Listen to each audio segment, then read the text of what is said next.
Happy Monday. Welcome back to Retake the Week. We are live a little later than expected. Some logistical issues on my front have caused this. And then also, it is a Monday. People have things to do. We couldn't quite get the timing as early as we'd have liked. But hey, we are live and we are going to be breaking down everything we saw in Chengdu. We're going to be breaking down some other little events that were happening on the side that you may have overlooked. I know it was hard to keep track of everything, but I think for me, it was useful to clear sort of my head between the Chengdu morning finish into some of the afternoon, more regularly scheduled European games. So I was able to actually just keep on top of some of the scores, catch the occasional clip, see my boy Zyphon absolutely demolish Fraud Simple.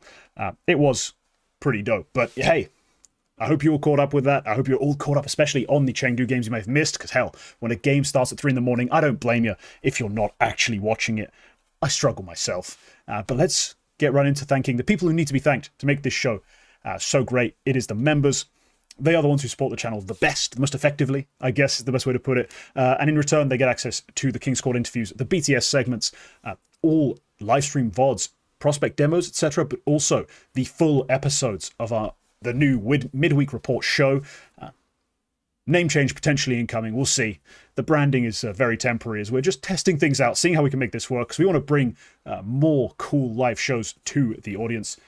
It's going to be, I think, a pretty fun little project to be working on, at least myself, and occasionally working with guys like Ted, like Quack, to make it all come true. So those are the benefits for the members. Quacker, good weekend? Any work we should know about? No work. I had a friend I know through Counter-Strike visit my tiny ass hometown, which meant he discovered the horrors of wintertime Scandinavian train travel. He almost didn't make it to the airport, because on the way to the airport yesterday, in the middle of the night, because he took the last train, for no reason, completely unannounced, his train just stopped at a station and started going back the other way. And they just decided, this train is not going to go where you bought the ticket for. We're going to go back to Stockholm, basically. So yeah, it worked out. But yeah, I watched the games, and yeah, it's been fun. And there were no logistical issues. This is obviously a masterstroke to instead, after that, on the eve or on the day after the biggest Brazilian big event win in years, we go live at a time which is comfortable for South American viewers. So obrigado. It was all planned. Yes, I agree. Yes. Definitely wasn't an absolute nightmare for me to try and figure out how to get this done. In the last minute, when I found out, actually, oh crap, yes, I can't do the show at 10 in the morning. I definitely will not be there. Let's figure something else out. Yeah, it was absolutely planned. Was totally how I meant to do everything. But hey, let's get into the show. We got to start, obviously, with the biggest story, with the team of the moment, and with their latest victory. We are, of course, referring to the winners of Bull Gibaway. I'm joking. Of course I'm joking. Let's get straight into IEM Chengdu and the big grand final that concluded yesterday with Furia on top of the world, 3-0 over Vitality. We'll get into the nitty-gritty of exactly how it all went down, the games, the maps, the players. But first, Quack, let's just ask you the quick question. May not take you very long to answer, but bear with me. Are Furia the #1 team in the world now? Can we put that officially, that title, that crown on Fallen's head? Boom. Congratulations. You are the best team in the world. For sure. We're sure. Next event we go to, we won't have questions to who's the actual favourite. Who should win this one? No. We know who we think should win. We'll give them the credit. It's Furia. Well, the way you've asked the question, no. Because no. I don't think there's no question about who is #1, and I don't think it would be Furia if you put a gun to my head and ask me who would I pick, then maybe I would pick Furia, but it's so... Are you still on the there is no #1 train? I am, honestly, because I'm not sure if this win is repeated, if they play Vitality again. I'm not sure what happens if Spirit, if Spirit make it out of groups, if the Mongols can repeat this with controllers, there's a lot of unknowns. What if they play MOUZ? I think maybe Furia MOUZ would have been a closer game than Furia Vitality would have been, because I think they've played each other quite recently, and it was genuinely close in some of those games. So it's I don't know, but if you put a gun to my head, I would probably say right now Furia #1, because they're coming off back-to-back trophies. First one was a bit smaller, obviously, but 3 in the fall season. Molodoy is insane. And I might honestly say that they are number one at the moment. Yeah, so let's just, for future reference, every time I ask you a question, pretend there's a gun to your head. I like it. I like an answer to my questions. I gave you an answer. The way you phrased it, is it clear that Furia are number one? No. Then there you go. Just say no. Just say no. Yeah. But no, what I'm saying here is... I tried to bring some nuance to this show, and this we don't want that. is what I get. We don't do that here. We are very explicit, black and white, violent, hateful, everything. We do not want any of that pussyfooting around, as they say. But hey, Furia, the reason I have to ask this question is not only have they won back-to-back events, but as someone's pointed out, they've pretty much beaten everyone now. Like, they have all the wins you need. We were holding that title off of them. We were saying, we can't have them as one of our top contenders, like our literal number one contenders, because they haven't beaten Vitality in a playoff. They haven't even faced certain teams in playoffs. Their big wins have been at sort of short-handed events. Maybe we can't give it to them. For me, this just cleared it all up. They are at minimum in the title contender category that we've sort of established with our weird sort of fluctuating, unclear world, our tiered world rather than specifically set. But also, I would give them the credit right now. I would have them as my number one team. I would have them as also my team as the favorite to win most events. Is it a heavy favorite? No, I think it's, if I had to pick, let's say, the next event, pretend it's not Blast Rivals, pretend it's just like Chengdu happens again in 2 weeks. I would have them as my favorite. I'd say they'd have a 35% chance of winning it. I'd give Vitality 30. You see what I mean? I'm not talking about huge margins. I'm not talking about overwhelming victories. I'm just saying that for me, they are the best. It's just they haven't separated themselves. They would have to in order to win back to back to back to back, like the way Vitality did in the first season. It's just for now, I would say, yeah, they should be the favorite going into the next event they play. You should expect them to win. They have great star players. They have a depth of talent and, ability, and they have great calling, great leadership to get them through those sorts of tight moments. They don't always have to rely on just fragging. Now, it does help that they can. Just like every great team, they have a bit of both. But they do have a really complete game. They play really well, and they now have the requisite victories for me to say they are, for me, number one. But I don't think I can say, they're now going to be an era-defining team, win back-to-back majors, win 7 events. I don't think we're even close to saying that. It's just a sort of almost, it's not quite de facto, but it is just who they are now is number one. I think it's true. And like the depth of talent is something which really did strike me during this event. Because as much as molodoy gets his second MVP, on the face of it might look a little bit like this is a bit of the molodoy show. And to a degree it is, but because he is playing very well. But there's like they're just playing very well, all of them. And honestly, maybe the player who struck me the most this event, game to game, is honestly Yuri, because he very based. It's a good contrast, and like there's a lot of rounds where Yuri is the defining factor, and there's a lot of rounds where like he's putting in consistent impact, and he's found a good place on this lineup. And I could say the same for Yekindar. Like Yekindar, he has a couple of really key rounds, like closing the semifinal against Falcons. That's his round, which he makes happen basically.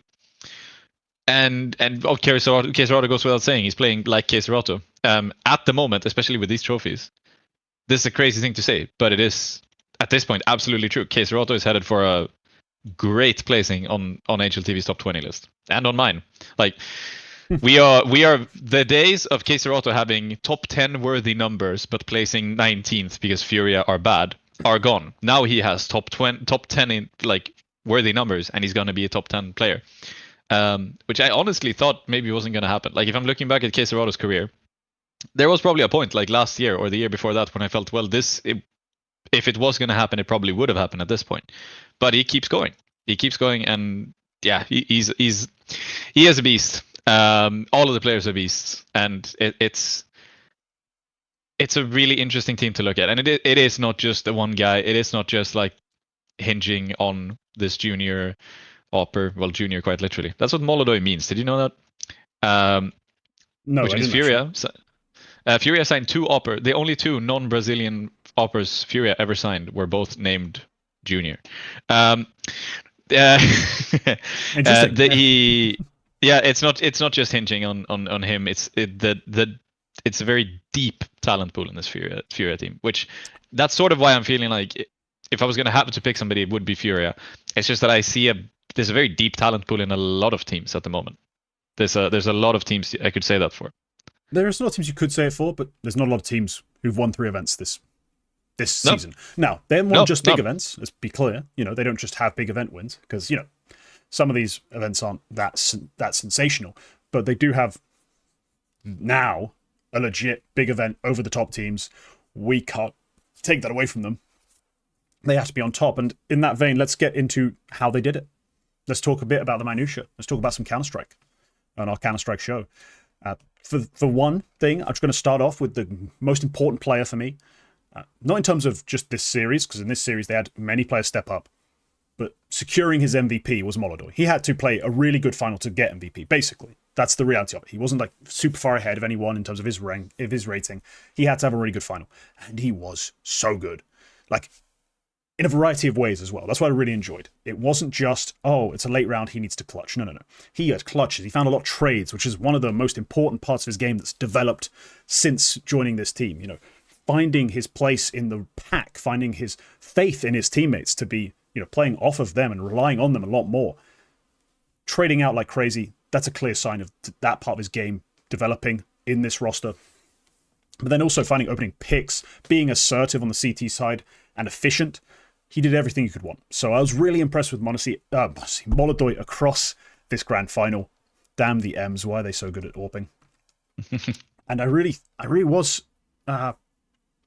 delighted to see it, because I wanted him to win the MVP. Of course, he's one of my prospects. He's a young guy coming up. I want more good AWPers in the scene in general. Like, whenever you guys hear me talk shit about an AWPer, remember it says reluctant. I don't want AWPers to not be playing well. I do want the AWP to be more relevant as a gun. And I want it to happen without needing some ridiculous buff. molodoy playing well helps that. I just thought it was really fun. Quacker. I mean, I remember distinctly, there's one of the most important rounds he won was like a 1v2 on Ancient quite early. There were 2 big clutches for Fury in that map. One of them was Fallen right at the death. Like, when Vitality were essentially choking it away when they lost 5 straight rounds. One of those rounds was a 2v1 to Fallen. You just can't let that happen. I'm sorry, lads. You just cannot be letting that slip through your hands. He's a 0.8 something rated IGL. You know, he's not supposed to be winning clutches. You let it happen. But one of the other clutch that was, you know, impressive just from the guy clutching shooting sort of standpoint. Yeah, molodoy's fantastic. Just mind gamed the Vitality side and outshot them. What a boss. Yeah. I remember the clutch. He peaks. He's in A main and he peaks the second player in an interesting way, which I don't see a lot of people do. It's like it looks like he knew exactly where he was. Like, it looks like he has wall. Like 9 times out of 10 you see the play happening. It's a more cautious peak, but like I think he realizes if he takes it at the wrong pace, he's playing into the hand. So that's like genuine mechanical ability, which is better than what I think he was against Rops in that round. That is better than what Rops was expecting in that exact situation.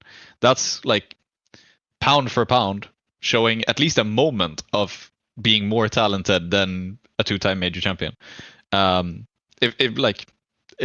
looking at the way I saw that clutch anyway. So that he did really impress me. It wasn't just the game as a whole. It wasn't just here and there. It was genuinely like flashy, which does say something. Like it's you need a couple of those moments as well to take home a final like this. Yeah, you do, and he's been hitting a lot of shots that indicate he has that ability. Like, I talk about it endlessly. His, you know, re-peek, crouch slide flick / peek, but a lot of the time when you notice it is when he does it in a re-peek that you have no right trying, but he just comes out with that sort of slide in, counter strafe, and bang, his wrist just explodes and he hits a shot he shouldn't hit.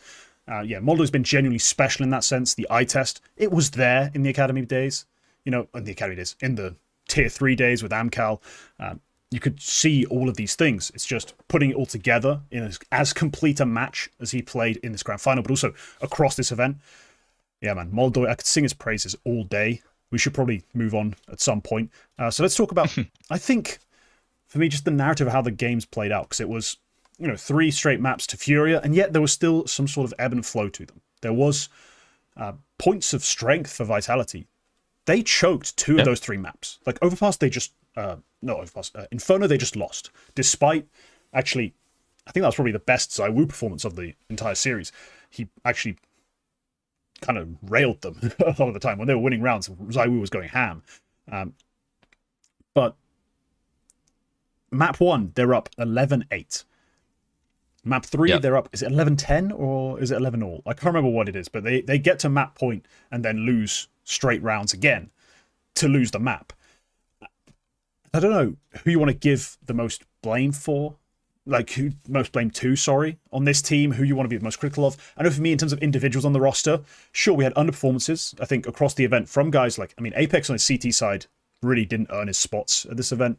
NaZe played in line with who he's supposed to be in terms of his roles, which is, again, a problem for this side. But then on top of all that, Rob's just ineffective. You know, a lot of the times you see moments where he could have made a play, he didn't. Or he goes for something ill-advised on a poor timing and dies. Or he takes a fight straight up, takes an aim duel and just whiffs, doesn't hit the shot, goes down, loses a key part of map control, loses a key sort of edge he could have had in a round, and Vitality lose off the back of that. I think the two players who are... Well, there's one player for me who's beyond sort of scorn in this grand final. I think it's FlameZ. Again, time and time again. We used to say this on the Spinks version of the roster. We're now having to say it again with this version. FlameZ is above sort of rebuke on this side when it comes to this big final loss. ZywOo, you can say overall was good, but again, you'd hope for more. You'd want more. So a lot of the players, I think, individually can be criticized, but who do you want to focus your ire upon? Like, who's your pick of the litter? Yeah, I get what you mean about FlameZ. He does have a very weak overpass there, but it's in a way it's not his job. And I can't remember if he had any like key rounds, which he lost by being dumb, as happens with sometimes it's clearly obvious. Rops is not quite there, but he's also there in the final map. Like he tried to take it over the line there. So in a way, it's kind of like, you know, he tried to keep the series alive, and probably that was his best. Yeah, but map. it's all well and good. But you don't get credit for doing CPR on the man you shot. No, like, you just don't. You shot him. Stop shooting the man. Yeah, I think Rops is the guy who had to show up a bit more, especially in the first map. I think in general the series is lost on the first two maps, because obviously there was all this talk about Ancient. Vitality had never played Ancient. It's a gamble to play it. It is literally the first official Apex has ever recorded on Ancient, which is insane. Yeah. I mean, especially considering who he is and who his players have been. Like, he's been playing with FlameZ for a while. FlameZ can play a banger Ancient as far as, you know, the sort of entry roles you'd want out of his roles. The kind of combat fights, the brawls you want to take. Yeah, it would make more sense as a Vitality map than not. Yeah, I did. Some people said that, like, oh, they screwed the veto by like by letting Ancient through. Why would they do that? I don't think they lost in the veto in that sense. It was a gamble. It was a close map. It was one they choked. They probably should have won. Definitely should have won. I mean, one of those 5 straight rounds they lose is the Fallen Clutch. Yeah. They shouldn't lose that map. Yeah, and it ends up being a blunder in the end, since they do lose to Furia there. But I don't think they lost in the veto. I think they lost on Ancient, and especially on Inferno, because that was supposed to be the rebuttal. That's a map which, at least in my opinion, I don't think Furia are that good an Inferno team on the face of it. I don't have the numbers in front of me, but just vibes, I don't feel like Inferno is a map. They play it, but I don't feel like it's one. Like Ancient is the one where I think they in my mind this is a weird. I feel like a lot of Brazilian teams really do like playing Ancient, and Furia also haven't played it very much until this final. But yeah, and Overpass as well is a really strong map. It's a really big advantage going when they went in 2-0 into Overpass. So I feel like it's lost on Inferno and Ancient, and that's where Rops was weak. That's where he needed to show up. I mean, Rops was horrendous on Inferno CT side. Horrendous. Like, he wasn't good across the entire map, but his CT side was genuinely poor. I mean, there's one round that really, I watched it, then watched it back from his POV, because I think I'm not sure we got his POV on the live stream, so I think I had to go into a demo to find it, or someone posted a clip of it somewhere. I think it's K-Serato's got a Tech 9 coming up short. Rops on balcony, fires like 10 shots, can't kill him, goes down to a Tech 9. Entire A site collapses. And I'm like, this is the kind of thing where people who rant and rave about consistency is really built in that moment. Like, that's the free kill. That's the kill you had to convert. I don't care. that you overall, like, I don't care once you get to map 3 that you now decide to show up, do you? No, you had to show up map 2. You had to show up map 1. You had to show up every map, to be honest. Yeah. But to be that poor on a map where you are supposed to be, one of the key winning conditions, I have a real problem with Rob's performance in this grand final. And I don't care about overpass. 19 overpass is great. You've already screwed the pooch, mate. You've already shat the bed. It's not, it is Rob's, because also on that Inferno map, the all-important Inferno map, the one where I feel like Vitality could have, they should have retaken the chance to win the map, or to win the series. They should have taken control of the series back. Like, you've just dropped Ancient, the opener, go on to Inferno, win that, it's 1-1. Sure, you can. At that point, you can lose Overpass, obviously. You can lose Overpass, a map you're not that familiar with, the one they really like. And after that, you're going into Dust 2. You're going into Mirage. These are not necessarily guaranteed to be your maps, but these are maps you can 100% win. These are maps you're comfortable on, where you've obviously been sort of meta setters at times, especially on Mirage. You can win that series. Map 2 had to be that Inferno second half, they go in with the lead. They go in with a 7-5 lead into the second half. Rops is worse, doesn't it? Nowhere, like you said. The guy who's up there is Flamesy. Like, he really activated. It was night and day between the T side and the CT side, I feel like.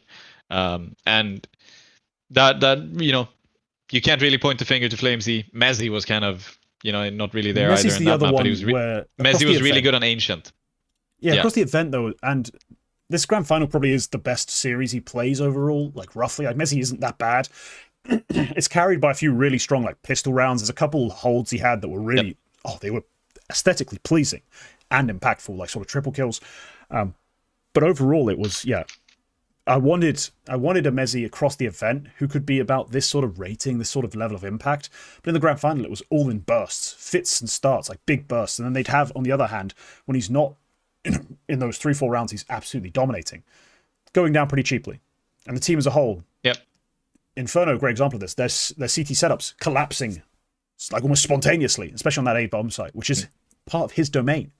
So I would be disappointed in my performance if I were Mezzy or Rops in this series. And I genuinely think Flamesy, you had a bad overpass. Like, you go 0.66 on overpass, you had a dreadful overpass. The fact that he's still the second highest rated player on that team, despite going that final map going so terribly for him, the map they weren't supposed to win anyway, I want to give him a lot of credit. Because again, times were tough. Vitality was struggling. ZywOo, slow start, map 1 and 3. Just really slow to get into the game. Guess who wasn't? Flamesy. So love the guy. He had a really great performance. But let's get more positive. I think we need to be a bit more positive. You've already given Yuri some flowers, some credit. And I think that's fully deserved. We can give a lot of credit to all the individuals on this Furia side, except Fallen, I guess, in terms of shooting. He had a couple of calling the lead. Couple of rounds, a couple of clutches. He was very clutch, but overall he was not. He had at some point in this event, I can't remember if it's the grand final, the semi-final, he had a straight up bird from sky moment where he just dives around a corner to die to create an easy trade. Like, he was playing into his role. But where he deserves the most credit, and where him and the coach, because there were a few very noticeable timeouts that actually allowed Furia to reset mentally a bit and then change the pace really effectively in that grand final. So him and the coach, I think, are the two like aspects I'd want to shout out as well, because it's pretty obvious to anyone watching. Case Rato was really good in this event. Yeah, she's meh in the grand final. Molodoy is fantastic. Yuri plays beyond his roles. Yekindar has a banger overpass. Like, he's not great in the series, but banging overpass. What was present in all 3 maps and what they needed was really good calls. Really good pace changes. They got that. Every time they got stuck. That's one of the things that you have to give credit in the other directions. Like, Vitality choked, but every time Furia ran into a consistent problem, they couldn't fix something out. They couldn't get, they couldn't get their T side started on that Inferno. They found it. It was a Tech 9 faster round. Pop out here, go. We get this advantage. Some of it does rely on a Rops choke, but they had the ideas there. They had the pace changes. They believed in their calls and they went all in on them, and that won them the round. So I think Furia's leadership duo is getting more and more credit as this time goes on. And I think especially the coach, we hadn't really given, I don't even know his name. Fuck, that's so mean. Sida. What's his Sida? Sida? Sidde. SIDDE. Bro, I don't really know who you were. Every time I see you behind the team, I'm like, why is Fallen's younger brother like behind it? Like, just in terms of, he looks younger. He doesn't actually look like him, but he's just so much younger. He is. Like, I'm like, who are you? But finally in this event, I saw well-timed timeouts, which bad coaches are scared to take.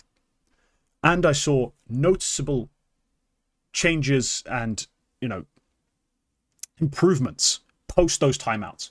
So I have to give him a lot of credit. Cedar, top job, really good coaching. He's a part of the reason Furia have been so good. We have to just admit it, allow it, and basically say, yeah, it wasn't all a hyper carry out of molodoy. It wasn't all just clutches and shooting. Leadership takes a lot of the credit here. It does.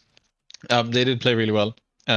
Like all around. In the end, it comes down to what talents you have, but the fact they win a lot of these T sides on both maps. Like they go up 8-4 on Ancient. Inferno is basically 1 on the T side, and Overpass is always a CT map, so it ends up being a lot of much of a CT show. But they're really solid. And on Ancient, on Ancient and Overpass, they had at least one each of an eco round going well, which is with like good pacing, and like they position themselves really well in that really awkward way, which you can do sometimes in eco rounds, which just kind of throws which allows you to win against win those sort of eco rounds with Tech 9s and like not even Mac 10s, but like pistols.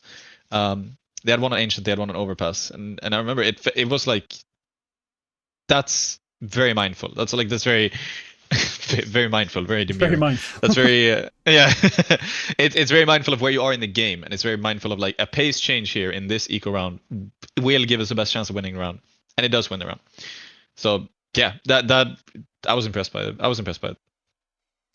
Yeah, so Furia in that sense, they've built a really complete looking team. It feels like, all of these little factors we just talked about, we broke down all the different players, all the little factors that built into them winning this series, helps, in my case, I think, to make them truly a number one. Because you don't feel like any part of it shouldn't work.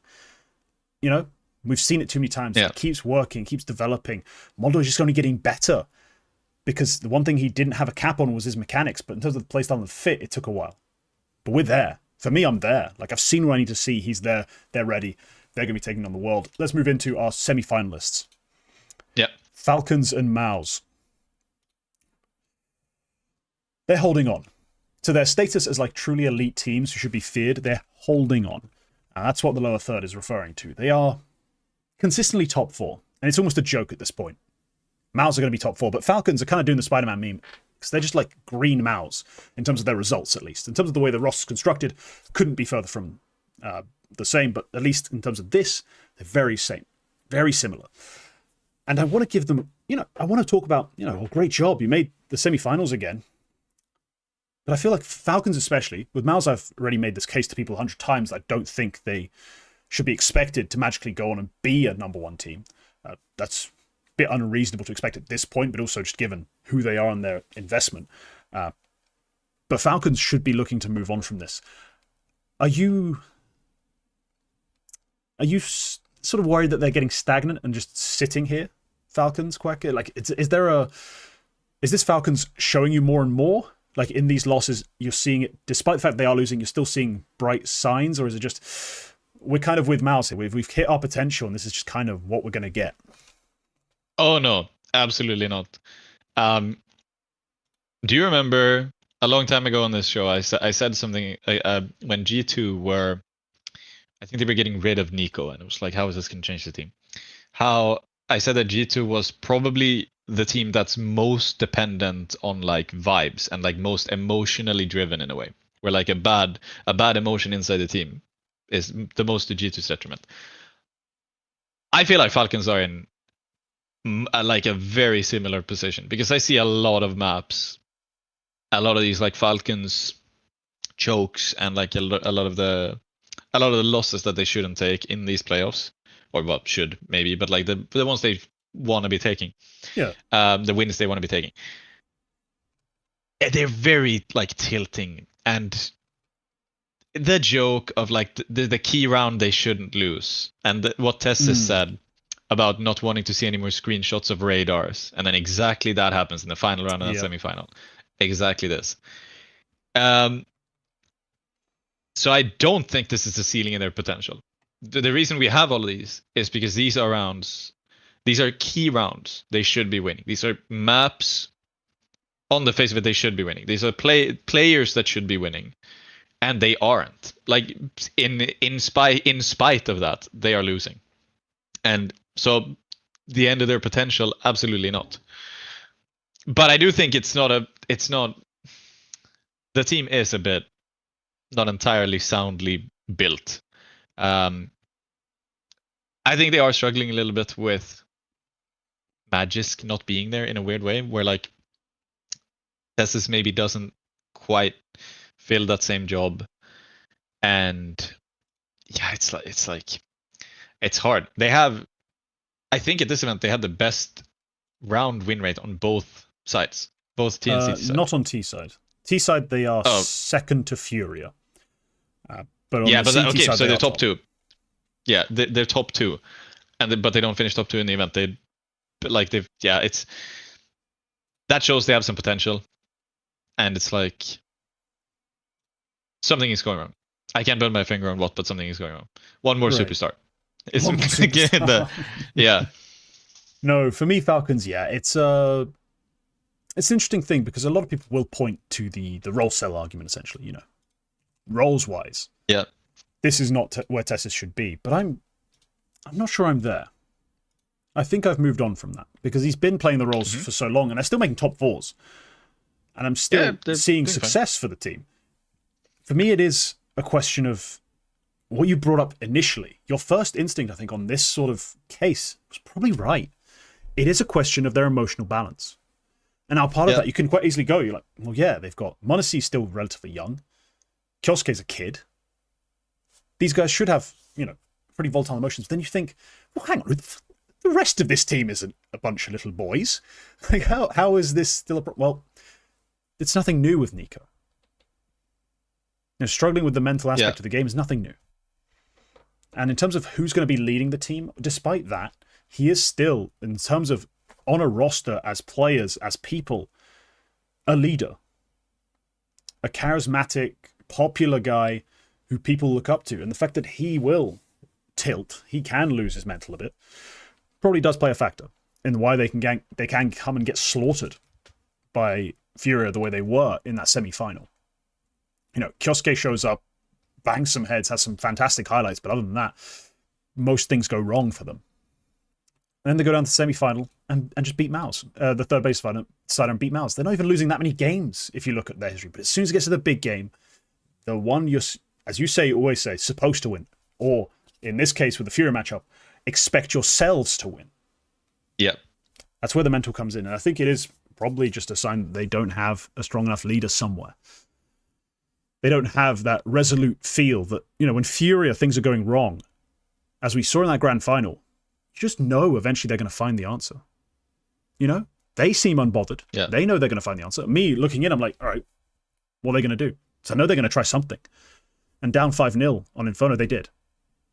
And when they were losing streaks of rounds and Vitality's climbing up to map point, they did. There doesn't seem to be that on Falcons. Be it from the coach, be it from the IGL himself, be it from the real IGL. in a bit of a jokey sense. But from any of these players, you could consider the leaders of the team. Or these figures, you could consider the leaders of the team. No one seems to have that full belief that they're just going to make it work anyway. It doesn't matter. They just collapse. And that's frustrating because the talent is there to be the best team in the world, let alone a top team, let alone just in the Furia Vitality contending, actually should win events tier. They should be an era-defining team with the amount of firepower on this roster. With the legit top 3 player talent they have. They're one of the few teams you can boast having several sort of top 3 talents. But it's just not there.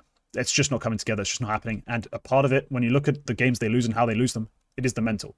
You go through their history, the sort of this season, there's the Cologne bomb out, then there's a top 4 at the Esports World Cup, a top 4 at Playground, second at Pro League, third at Chengdu. And every time you go through it, it's like, smashed them. Oh, we took a disappointing loss in the semi-final, go down to the third place, no pressure anymore, all right, we beat them. Like, time and time again, the same thing. So clearly it is mentally a problem. They have a weakness. Yeah. MOUZ on the other front, we haven't even touched on them.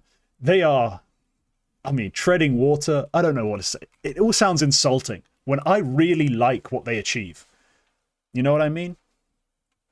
They are genuinely impressive for what is a promoted academy to have developed and come to this point. An incredible feat of GMing. But they went into their biggest series.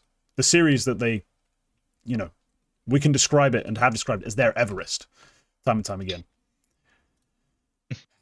And players go missing. The people we rely on don't quite perform. And then you look at the team as well across the series, like, and there's no superstar. There's no one stepping up to be the top man, the carrier of the load, the guy who bears the weight. There is no guy. There's no guy on this team. There's a bunch of dudes. They're really good and talented. You could say they're pretty damn good in their roles. At worst, they're fifth in their role on the entire planet. There's no guy. And that just keeps them short. There's no guy. In one of these B-Trams collab articles I did the other week, the one about eyeballers, I compared them to MOUZ because they, at the time at the very least, didn't have a superstar. So since one of these two teams actually took a LAN title this weekend, let's flip the script. MOUZ are the tier 1 equivalent of eyeballers. They have really solid players in pretty much every position. Like, I'm not if I was GMing MOUZ, I would never remove any of them due to underperformance, bar maybe Brawlan if you could give the IGL argument, but there's nobody here who bottoms out enough where they lose map space of it. But there's nobody here who's irreplaceable either, in the way where, like, you can't just get away with being lukewarm all the time. Sometimes you need to absolutely crush. And they do have that sometimes. Like, you can point to like series like the group stage series against Vitality, where it was a 2-1 victory against a very high performing Rops and ZywOo. And Xerxon is a 127. That's solid. You can point to the group stage, like the seeding game against Furia. It's a 2-1 victory. You have a very high-performing Spinx. Xerxon is also still up there. Like, these games happen. You get to the stage. As you said, it's their Everest. They have the repeat against Vitality. And, I mean, Xerxon is up at the top, but he's at 102. It's not there. He's not a true star in that sense. And nobody else really is on the team either. I thought Spinx was going to be, but he hasn't. No, he doesn't really. I guess maybe the team isn't really conducive to it, and that's an issue when you play big stage games against the best players in the world. You can consistently make top 4 again by just being lukewarm, by just being and have a extremely high floor. You can get there. Well, lukewarm by elite harsh, standards, but yeah. By elite standards, being lukewarm. They are lukewarm, not. Yeah. They're not amazing enough. They're amazing. They're amazing in the sense that they have an insanely high floor. When was the last time MOUZ took a genuinely embarrassing match loss? I can't think of one. It doesn't happen. Year. Like when they got smashed in the grand final 3-0 by Spirit, that one grand final loss, post finally beating Vitality on stage.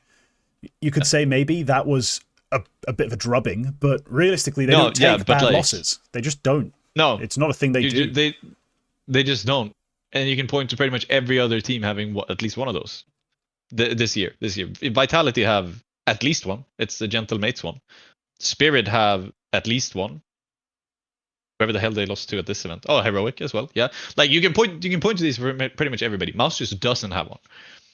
Their floor is so solid. Honestly, maybe their floor is the best in the world at the moment. Like, they have the highest floor. Dude, that's not even a hard case to make. In the groups. No. They beat Vitality. In the group, technically decide a game, not as important. I always give it a caveat. They beat Furia. Like, they have the wins over the top 2 teams of this event. But then it got to the big stage, and it's all of a sudden, who am I relying on? Who can I actually reliably ask to deliver? And it's like, it should be Spinx. I think you're entirely right on that. It should be Spinx. It should have been Spinx. Yep. But it has been Spinx on previous teams he's been on against. It has been Spinx. On Spence it was. On Ence it was. On Vitality it notoriously wasn't. That was part of the problem. But look, for MOUZ, when you bring him in and you see some of his group stage games where he's so filthy. Like, I've never seen something so clean be so filthy. You know what I mean? Like, nasty work he puts in sometimes. Then the playoffs, like, where's that Spinx gone? He gets up in his shell, gets timid. Xertion, famously in the big playoff game, does too much, fails, dies. They have their their own little quirks. Torshi all of a sudden can't hit fucking broadside of a barn sometimes. They have their own problems. It's just consistent that no one's ever that good. No one's ever good enough, and they just come up short. And fuck me. Again, we always come back to this though. If this was my team, I'm this org, delighted. But oh well. We move on to some bigger flops, some bigger failures. And we have to ask if these two teams are okay. Spirit, G2. 7th, 8th, which is always like the big, it's fine, please, I promise, of an IM event, is to be 7th, 8th. Because it's like, if it was an 18 playoff, we'd have made playoffs, guys. We got enough wins. We played really well. What? But really, you're coping. That argument works for Gamer Legion. It works for Gamer Legion. When GL make the 7-8 game, I'm like, yeah, okay. If that was you shouldn't have won 2 games in this group stage. If that was a major, that would have been quarterfinals. Very good. It does not work for Spirit. It does not G2. work for Spirit. I don't give it G2 either. Those are the two teams here because they're both finished 7th, 8th. I looked at both of them. I was like, man, you're both my kind of like firepower beats everything sometimes. Like just talent your way out of it. And both of you are one step short in the same sort of vein. Spirit played the Mongols with a stand-in in the lower bracket final and don't find a way to make the playoffs. Tragic. And if you watched that Mirage again, it comes back to this. Spirit on Mirage find a way to lose. You watch it, it's awful. I don't know why Chopper has decided that he has now lost control of his team on Mirage, but he just can't make it work. The bits don't fit together, and you're not sure what the main focus is meant to be in any given round. It's like, is this meant to be a Zwei round? Is this meant to be a Donk round? How are we supposed... Like, are we trying to set all three up at the same time? Are we trying to prove a point? Like, it just doesn't work. So I'm getting very tilted with Spirit. G2 at least have an understandable 7-8 finish. You know what I mean? They take a loss to Furia, who won the event. They go down to the lower bracket. They make it to the lower bracket decider, and they play the other finalists. And you're like, oh, for crying out loud. If I'm G2, they play the that's other why finalists. I chose G2 for my soy jack. Thank you for noticing it. Yes, it is G2 crying behind the face mask, pretending like, oh yeah, we're G2. We're still good. We're still good. It's like, fuck, we are crying though. We are 7-8 because we had to play Vitality in the lower bracket. Why? I mean, Group B is always stacked, but still, it's painful. You had to play Vitality with who as an IGL? I will remind you. Saw. Like, Hunter was out for that game. Because of True, illness. on top of that, they have a stand-in, so it's all cope. It's all cope. There's so much cope. Yeah. But you still went out 7th, 8th. Like, we haven't seen a really good result from you in a while. Are you okay, G2? Are you okay? What's going wrong? I mean, I can excuse a Vitality game with the context that Hunter was out. And you can give all the excuses, but when you pile up this 7th, 8th, on top of the Pro League 9th, 11th, where they lost to Spirit, Vitality, 3D Max, on top of the fact that they've taken losses to Gentlemates and Bait at Pro League Stage 1, you're like, are you okay? What can we do? Like, talk to me. G2, what can we do? Can we, maybe give Heavy God a massage? Like, maybe Matisse a new mouse? Like, what's going wrong? Because we saw so much potential, right? And we love everything Saw brings to the table. And in theory, if we love the coach, things should only get better. I mean, Blast London was a bit far into the tenure to be called like a honeymoon overperformance. I always found that a bit ridiculous. But hey, maybe it was the case of finally people saw their demo and at that point were like, oh, right, this is what we need to adjust. Yeah. But to have had this many bad performances in a row now, it's kind of getting worrying. So I'm just talking here in terms of the way things are going forward. Playoffs for the major still in conversation. Yeah, we still think they should make it, but how confident are you they will? Not that confident. There's a worrying thing about that Blast Open for me, which is with this G2 roster. I felt like before they were extremely top heavy, where it was this, you need the individual, you're winning off the individuals, and that's going to happen enough times where you can win Katowice, you can win Cologne. But it's also going to happen that your individuals just don't really work out. And then you have a team which is not exactly optimized role-wise. And then you're going to bottom out. This roster was supposed to be different, in my opinion, because you had a more sound distribution of roles. You had a more sound distribution of your players in terms of their positioning. And they're still extremely talented. But for me, this team was supposed to... It could win in other ways, It could win tactically as well. And yet their only win is one where I do feel like it was, again, individuals. It's because Mattis and Heavy God and Mobs are insane. It's kind of worrying for me. I don't Like really you're doing know where you got that idea from. That's my question. Because when I saw the Blast. No, but your idea that this was be the version of the team that wins off tactics and not off individuals, you just listed off Mattis, Heavy God, Malbs, my IGL's Hunter. Like I didn't really catch the point where they were supposed to be a magically tactical team. In the idea that maybe Hunter is a secret tactical mastermind, and then it turned out he really wasn't.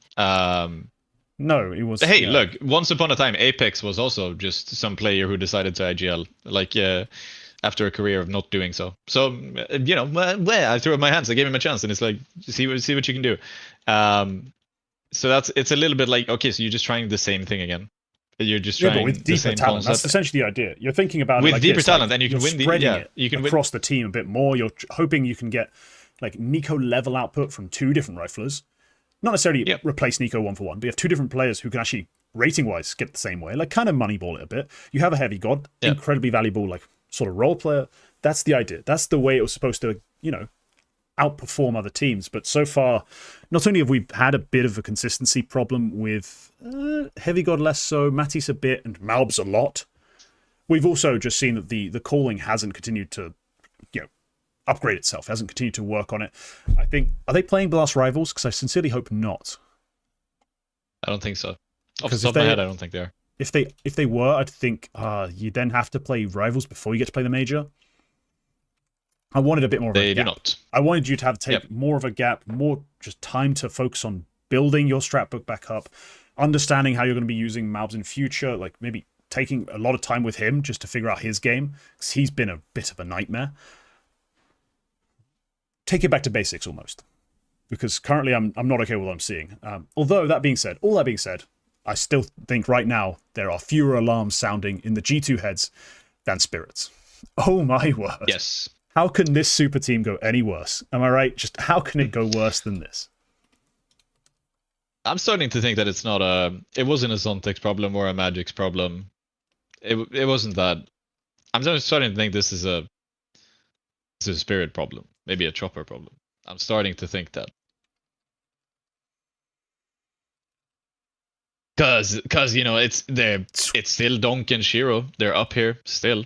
You can't say anything. It's a pretty weak Donk event specifically, but oh yeah, it is. But it's like, a 120 Donk. I mean, what the hell? What's Chopper supposed to do with only a 120 out of Donk? How's he supposed to win with that? he has a 0.81 KPR. That's yeah. I mean, yeah, it is basically a role player. The worst big event. Yeah, it's his 5th or 6th worst big event in his career.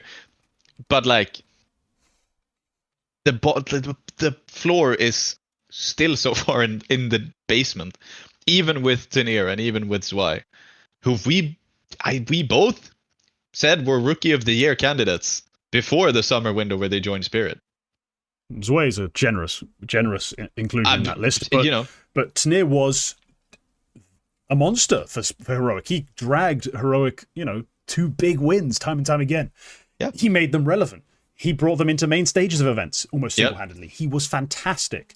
Here, off the initial games we saw them play, the very first game they played together as a team, I thought we could, establish that again. Like, use Tenier in similar ways, open up the game a bit, but instead, it's been a clusterfuck in terms of, are we playing for Tenier? Are we playing for Donk? Are we playing for Zwei? How does all this tie together? Chopper's not really sure. I think it's part of the problem. And neither's Hallie, because Hallie's setting up the playbook in the first place. Like, he's established all the roles. It just doesn't make sense. I'm genuinely concerned, because I thought we'd, at worst, be talking about a Spirit who still make playoffs. Tenier still gives me like a 111. Sort of, rating-wise in terms of his kills, that sort of thing. Picture in your head what that means, roughly. Like, he's still present and impactful.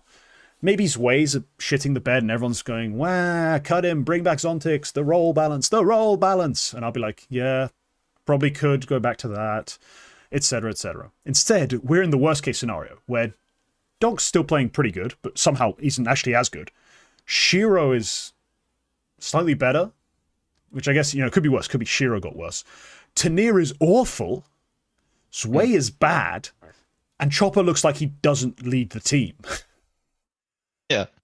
It couldn't have gone worse than this. It could not have gone worse than this so far. So if I'm a Spirit fan, I'm not just worried. I'm throwing shit. Like get him off my team. Like, who is this guy? Like, I'm genuinely pissed at what I've seen at this event because they've gone from bad to worse somehow.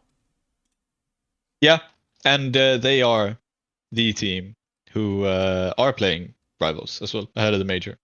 Which, for them, maybe, I could honestly say that, like, okay, maybe it's good for them to finish with that.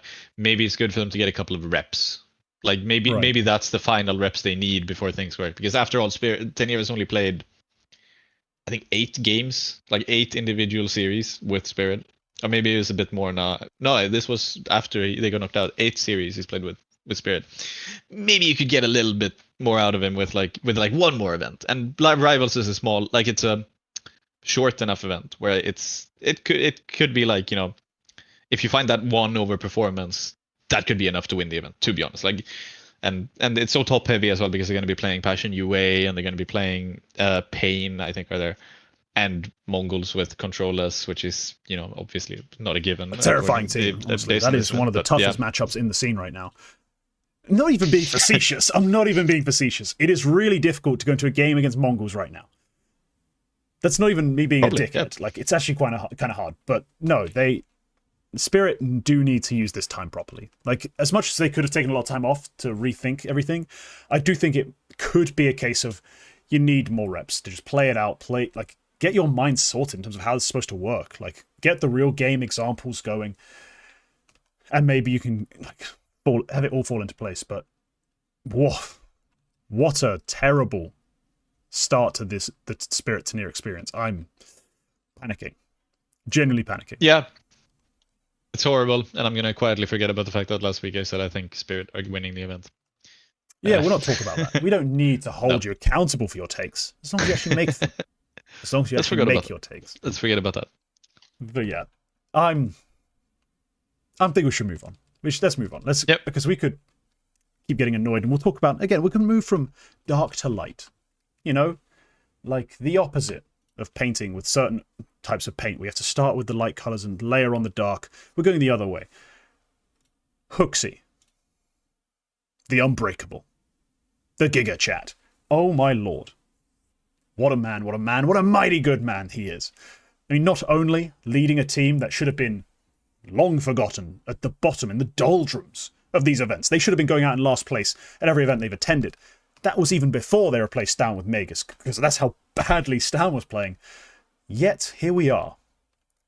IEM Chengdu. Astralis, 5th to 6th. Victories taken over Na'Vi and the Mongols. To go straight to playoffs, then take a map off Vitality. Absolutely incredible. They talk about surpassing expectations. Talk about defying the odds. HooXi, how do you do it?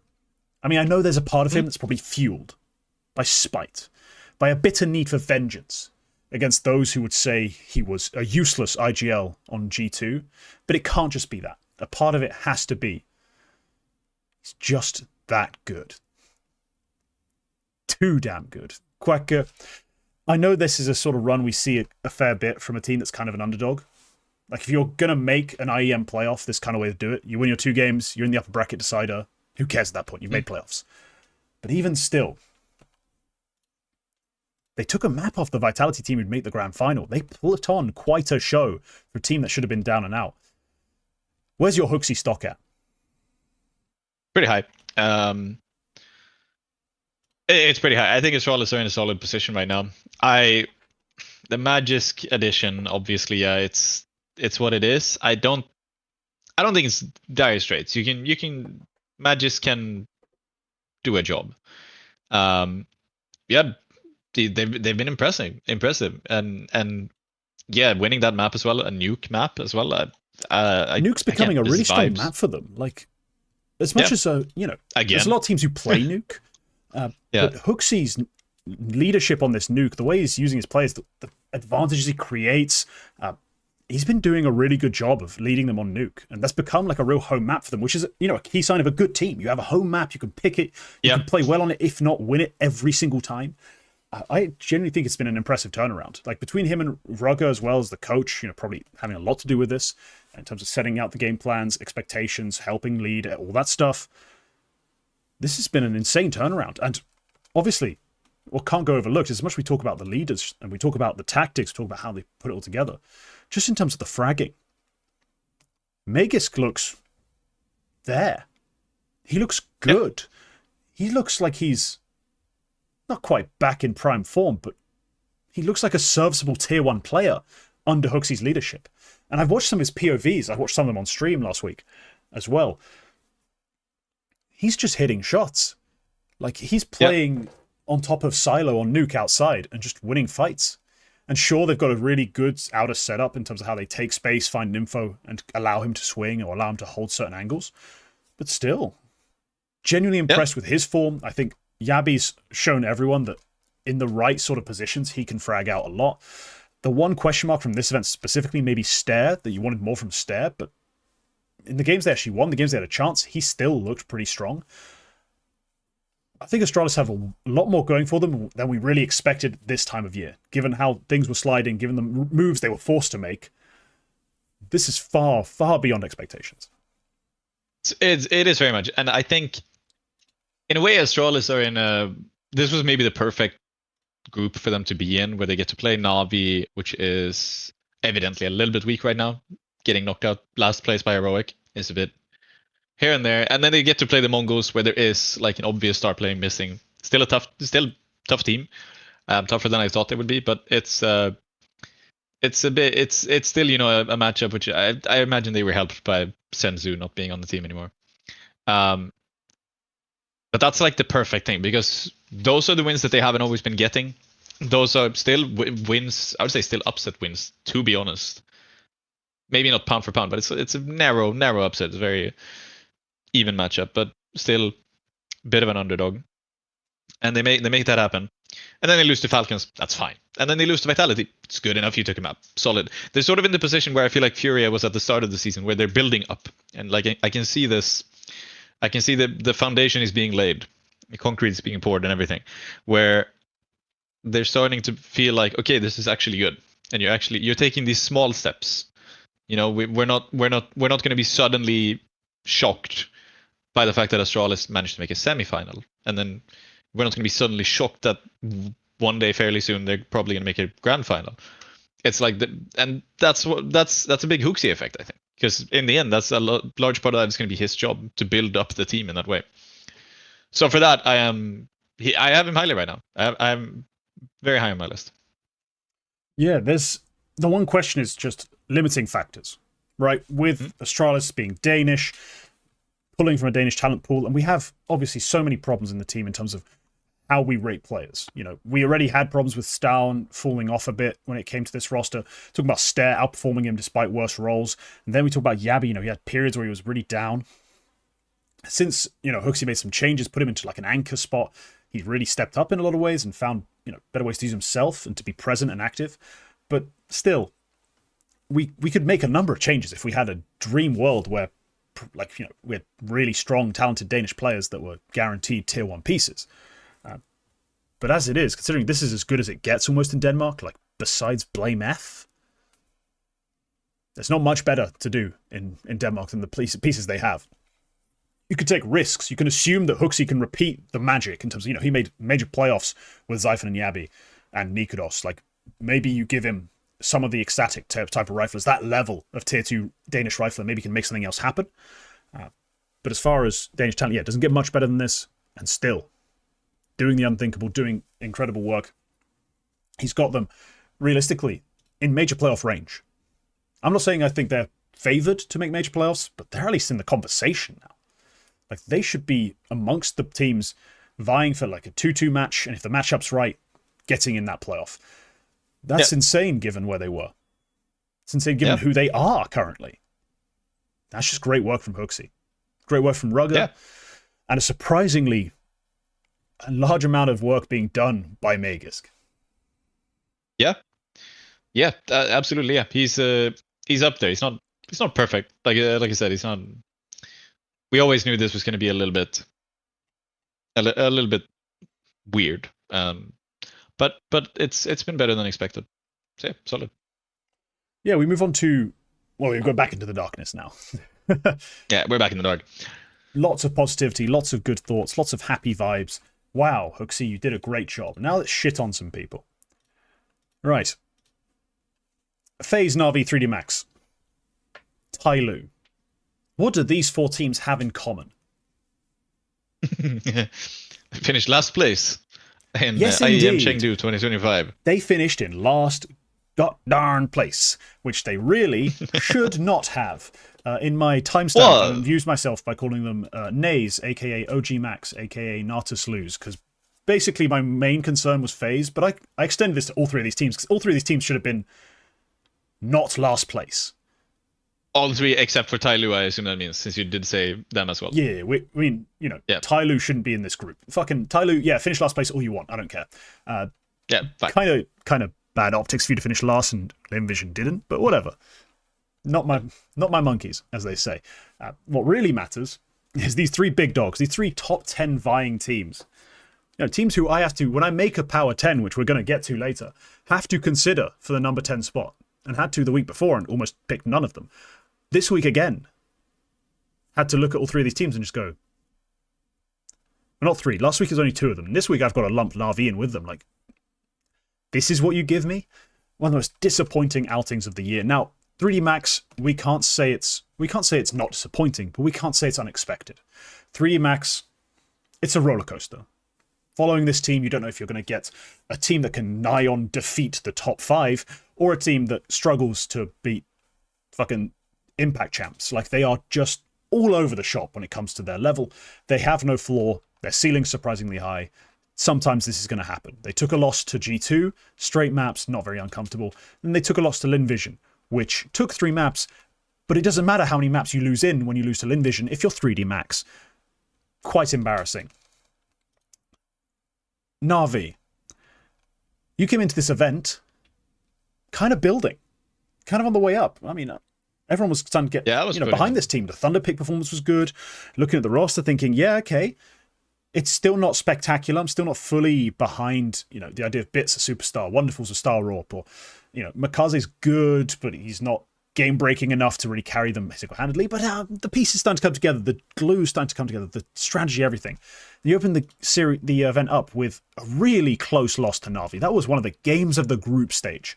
You lost to Na'Vi. You lost to Astralis, sorry. Bloody hell. You lost to Astralis was one of the games of the group stage. Disappointing. You should have been a bit more clutch. But, hey, could be worse. You then go to the lower bracket. You play against Heroic. Heroic. You don't get beaten by Nilo. Nilo doesn't lurk his way around you. He doesn't pick you apart. That doesn't happen. You don't get beaten by xCloud. He doesn't get out in your grill, hit some ridiculous shots, just take every jewel he wants and just convert. None of that. Hell, you don't even get really that hard out-called or dogged by Linus. No, Youngstar and Alcaret just outplay you. Much to the delight of Quecca. Youngstar. Of Swedish men everywhere, yeah. Youngstar's the man. Well, the guy, the boy, I don't know, he's not very old. He's the man of the hour in that series. You don't have anyone who can step up to the plate and match the support of this Heroic team. Now, Alcarin does play fairly well. I have to give him his credit. You know, I've been dubious about Alcarin before. I'm glad to see he still has those LAN performances, but hell, you should not lose this game. So, Na'Vi, yes, you're getting wrecked. You're in this section. Then we get to FaZe.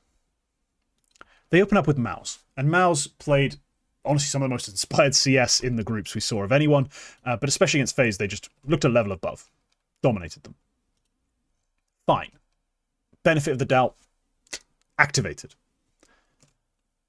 Virtus Pro, though, is your lower bracket matchup.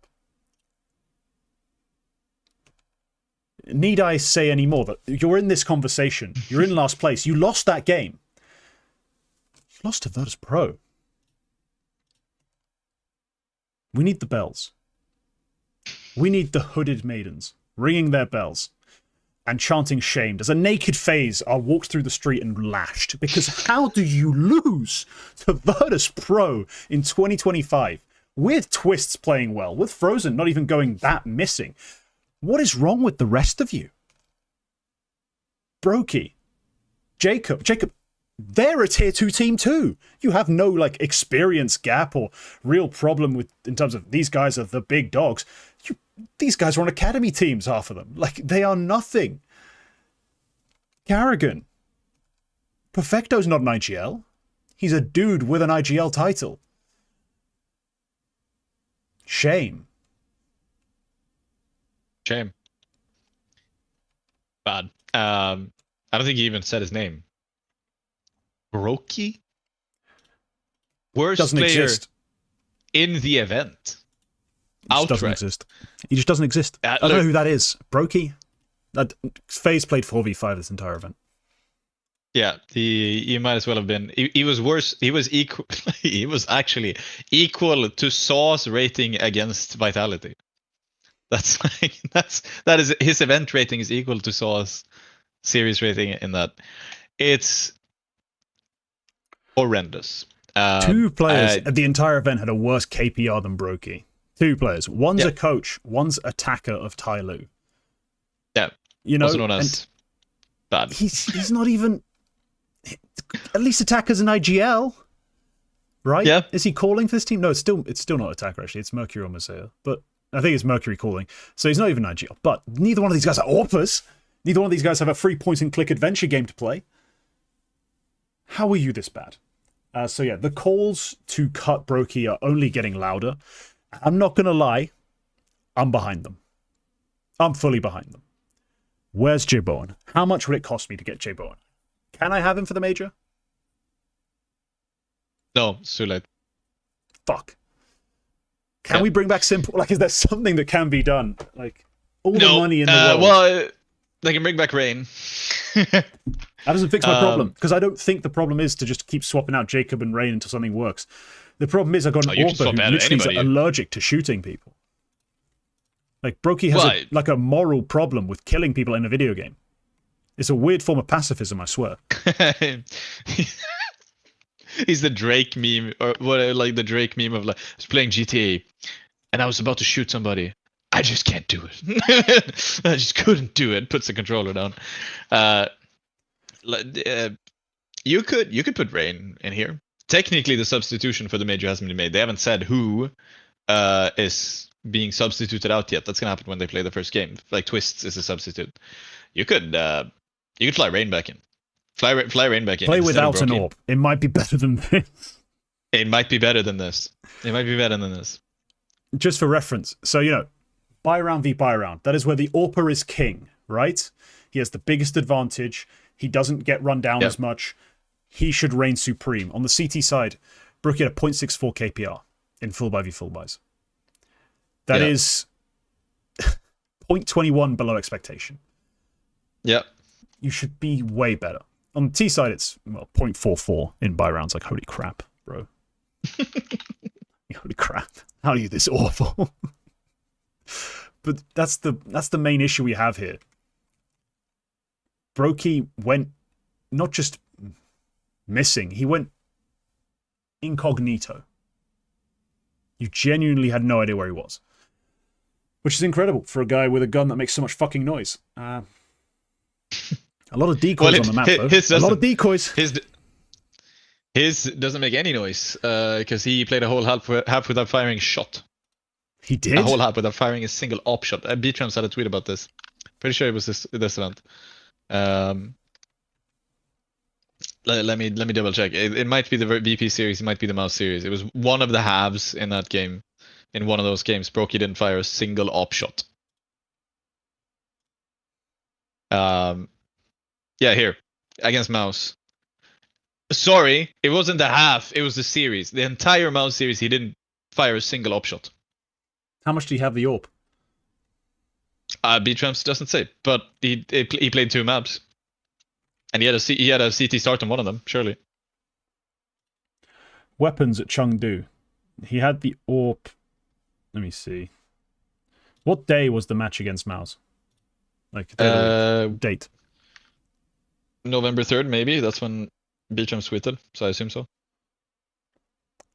He had the Let me double AWP. check. He had the AWP in 6% of buy rounds. Okay, that's 0 one. ADRs. So 1 round, he had the AWP. Didn't fire it. Okay. So it's Fair. not as crazy a stat as it seems on the surface. No. But it is still a problem that he was Not this having absent. an op is still failing the first step of being an opera, I feel like. It's like Yeah, when they step go to one. AWP school, they don't go... So first thing you want to do is buy the AK. Yeah. No, man, he's bottoming out so hard right now. And we spoke early in the week about where do I have Jacob right now. I think he's in dire straits because this is just not a team where he can perform, I think. Can they win Budapest? Yes, that's the problem. Yes, that's the problem. This is the problem. Like, I'm just going to say this. Yeah. They are primed to somehow still be good at Budapest. Because Brokey doesn't make sense. He's like a fairy or a pixie. The rules don't really work when it comes to him. Like, you're not supposed to be able to go through walls, and yet a pixie can sometimes. Brokey's the same. He can just do things.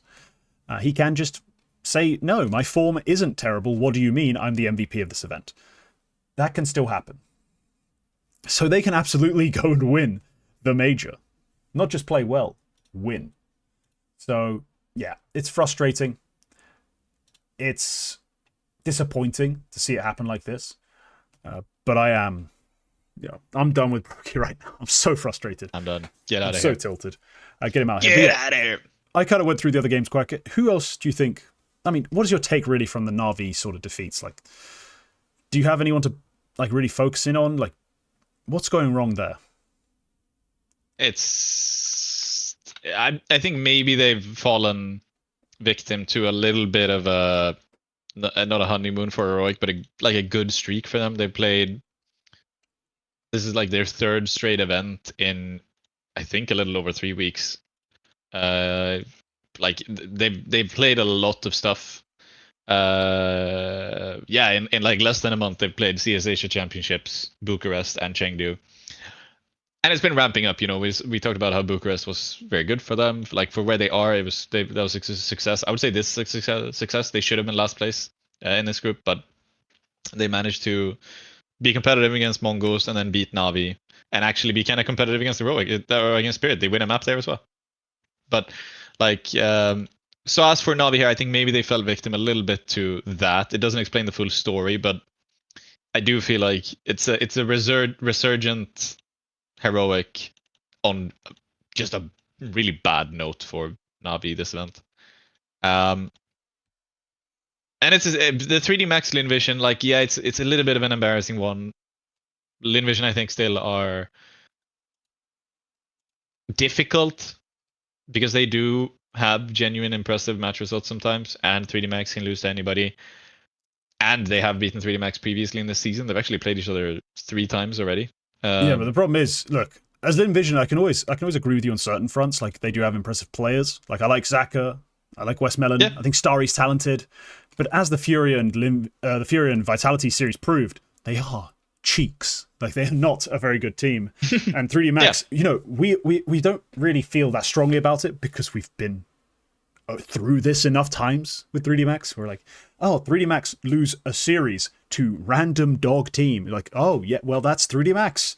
They are in some ways still tier 3, but in other ways very much tier 1. And that's just the dichotomy of their game. It's going to be terrible. Yeah. It's going to be fantastic. More often than not, they will just be frustrating. Yeah. It's a big failure, but I'm not losing sleep over it. Probably the next time they play each other, 3D Max are going to win. And that's might happen at the major. But this kind of thing will cost them. It costs them placings. It costs them points. It costs them money. Yeah. The fact that they do have this chasm of a flaw is an issue that needs addressing. It's just they can't seem capable of it. They changed IGL. They're still happening. Like, you know, we saw some positives from the Gravity IGL takeover. We've seen the same negatives, really. Like, the team hasn't changed that much. Same old story, but still a bit of a disappointment. Yeah, yeah. On that definitely. note, but yeah. Let's try and make sense of this all. I've decided to bring the Power 10 to this show just because we are in a state of confusion, of flux. And we need to address who the hell is even, like, good right now. So it's time for the Power 10. We've got the top 10 teams in the world. We're just going to talk about where I'd rank them all right now, my instinct. And this is kind of going to be going forward, like, roughly how I expect them to shake out at big events. So we're going to start at number 10. And this is where I said I was kind of reluctantly having to fight myself in terms of I have to put someone here. So congratulations, Na'Vi. Just because of your Thunderpick performance, I know I have something more in this roster to see. 3D Max, I can't put you above 11 just in the world. You don't deserve it. You don't have the wins. You just have too many losses as well. FaZe, wish I could have kept you in the top 10, but you somehow did this after me giving you all that credit, picking you, giving you that sort of respect. Just haven't earned the placing. At number 9, HooXi. Congratulations. Astralis, number 9 in the Power 10. And I said, in the range, in the conversation for the major playoffs. And number 8, they won a title. It wasn't much of a title. Aurora. You gain some sort of like respect, I guess, for converting. But it's the sort of thing, you know, when a striker has an open goal and he has to put it in, you don't really, like, you know, give him the Ballon d'Or for doing it. That was Aurora winning that one event. Doesn't really count for much. Number 7 and falling. G2. I'm struggling. I'm really struggling. You know, what I've seen post-Blast has not been inspiring. It has, in fact, been worrying. So G2 are going to sit here at number 7, and I'm just saying it now. Their momentum is not flat. They are falling. At number 6, and rising after a very shocking sort of roster move, it's the Mongols. Controllers comes in. They still make playoffs to this event. They make top 6, quite appropriately. They take some impressive scalps in terms of the players they beat. Still worried, and that's why I have them this low. If I was going purely off the Counter-Strike played, I probably would have them 5th. But I still have my reservations about Controllers' ability to maintain his level, keep performing, so I have to keep them here, but this is way higher than they should be given their situation. And number 5, and falling as well, and I hope not about to completely collapse, Team Spirit. This is probably the one that's probably people are going to instinctively react violently to. Like, just like, oh, why are they so high? I still believe. I still have some belief. And they still have, in this season, a Cologne win. You know what I mean? There's still pieces, there's still things that work, still things that can drive them to victories. They've still got power. They struggle to harness it. And number 4, MOUZ Sports. Need I say anything else? Like, they're top 4. Of course they're top 4. They're MOUZ. They are top 4. That's just who they are. And number 3, a team who's starting to join them in that sort of meme. Falcons.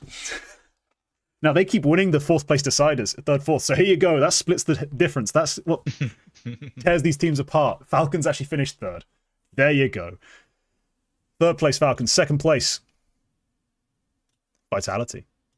No one should be surprised at this point. I think I made my case earlier in the show that I do believe number 1 and number 1. So Vitality has to be number 2. And number 1 is Furia. That's the Power 10 right now, just to help clear things up in your mind. When you're going into sort of the double swing, maybe. How does this make sense? How does he see the world? How should we see the world? This is how. And this is also a good framing device for a lot of other conversations we're going to have in terms of what we expect from teams, what disappoints us, what doesn't.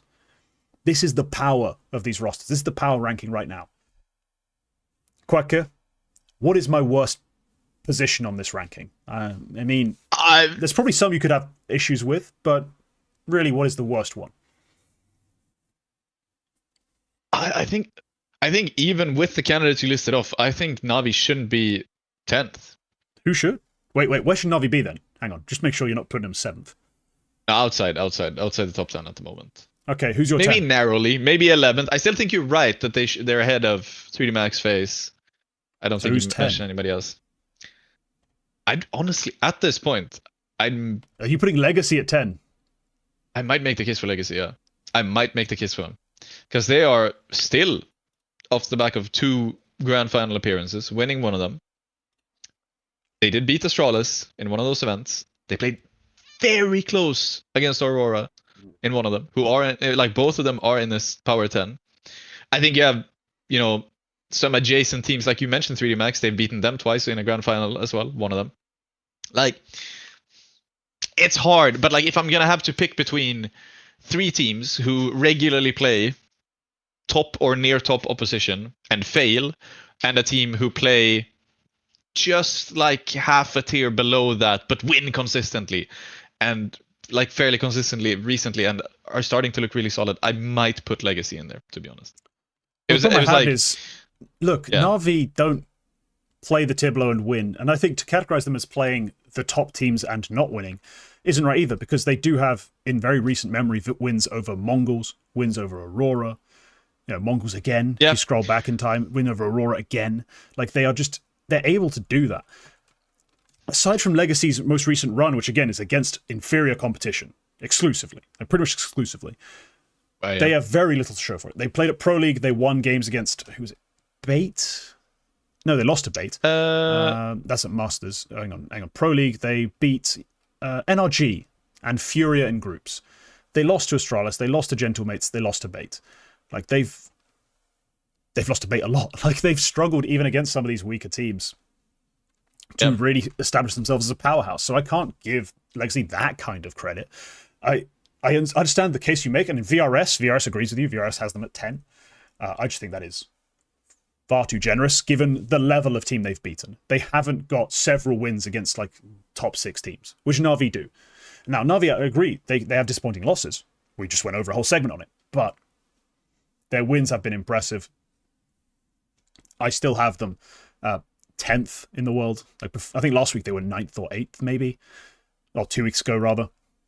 This is a Na'Vi that's I expect to win matchups against 6th to 14th. Legacy, I'm delighted you beat someone 10th to 14th. You finished top 2 at the tier 1.5 event. You know, I think there's different standards being applied there in terms of Na'Vi play the tier 1 event, quite often beat the legit top teams. They have to be there.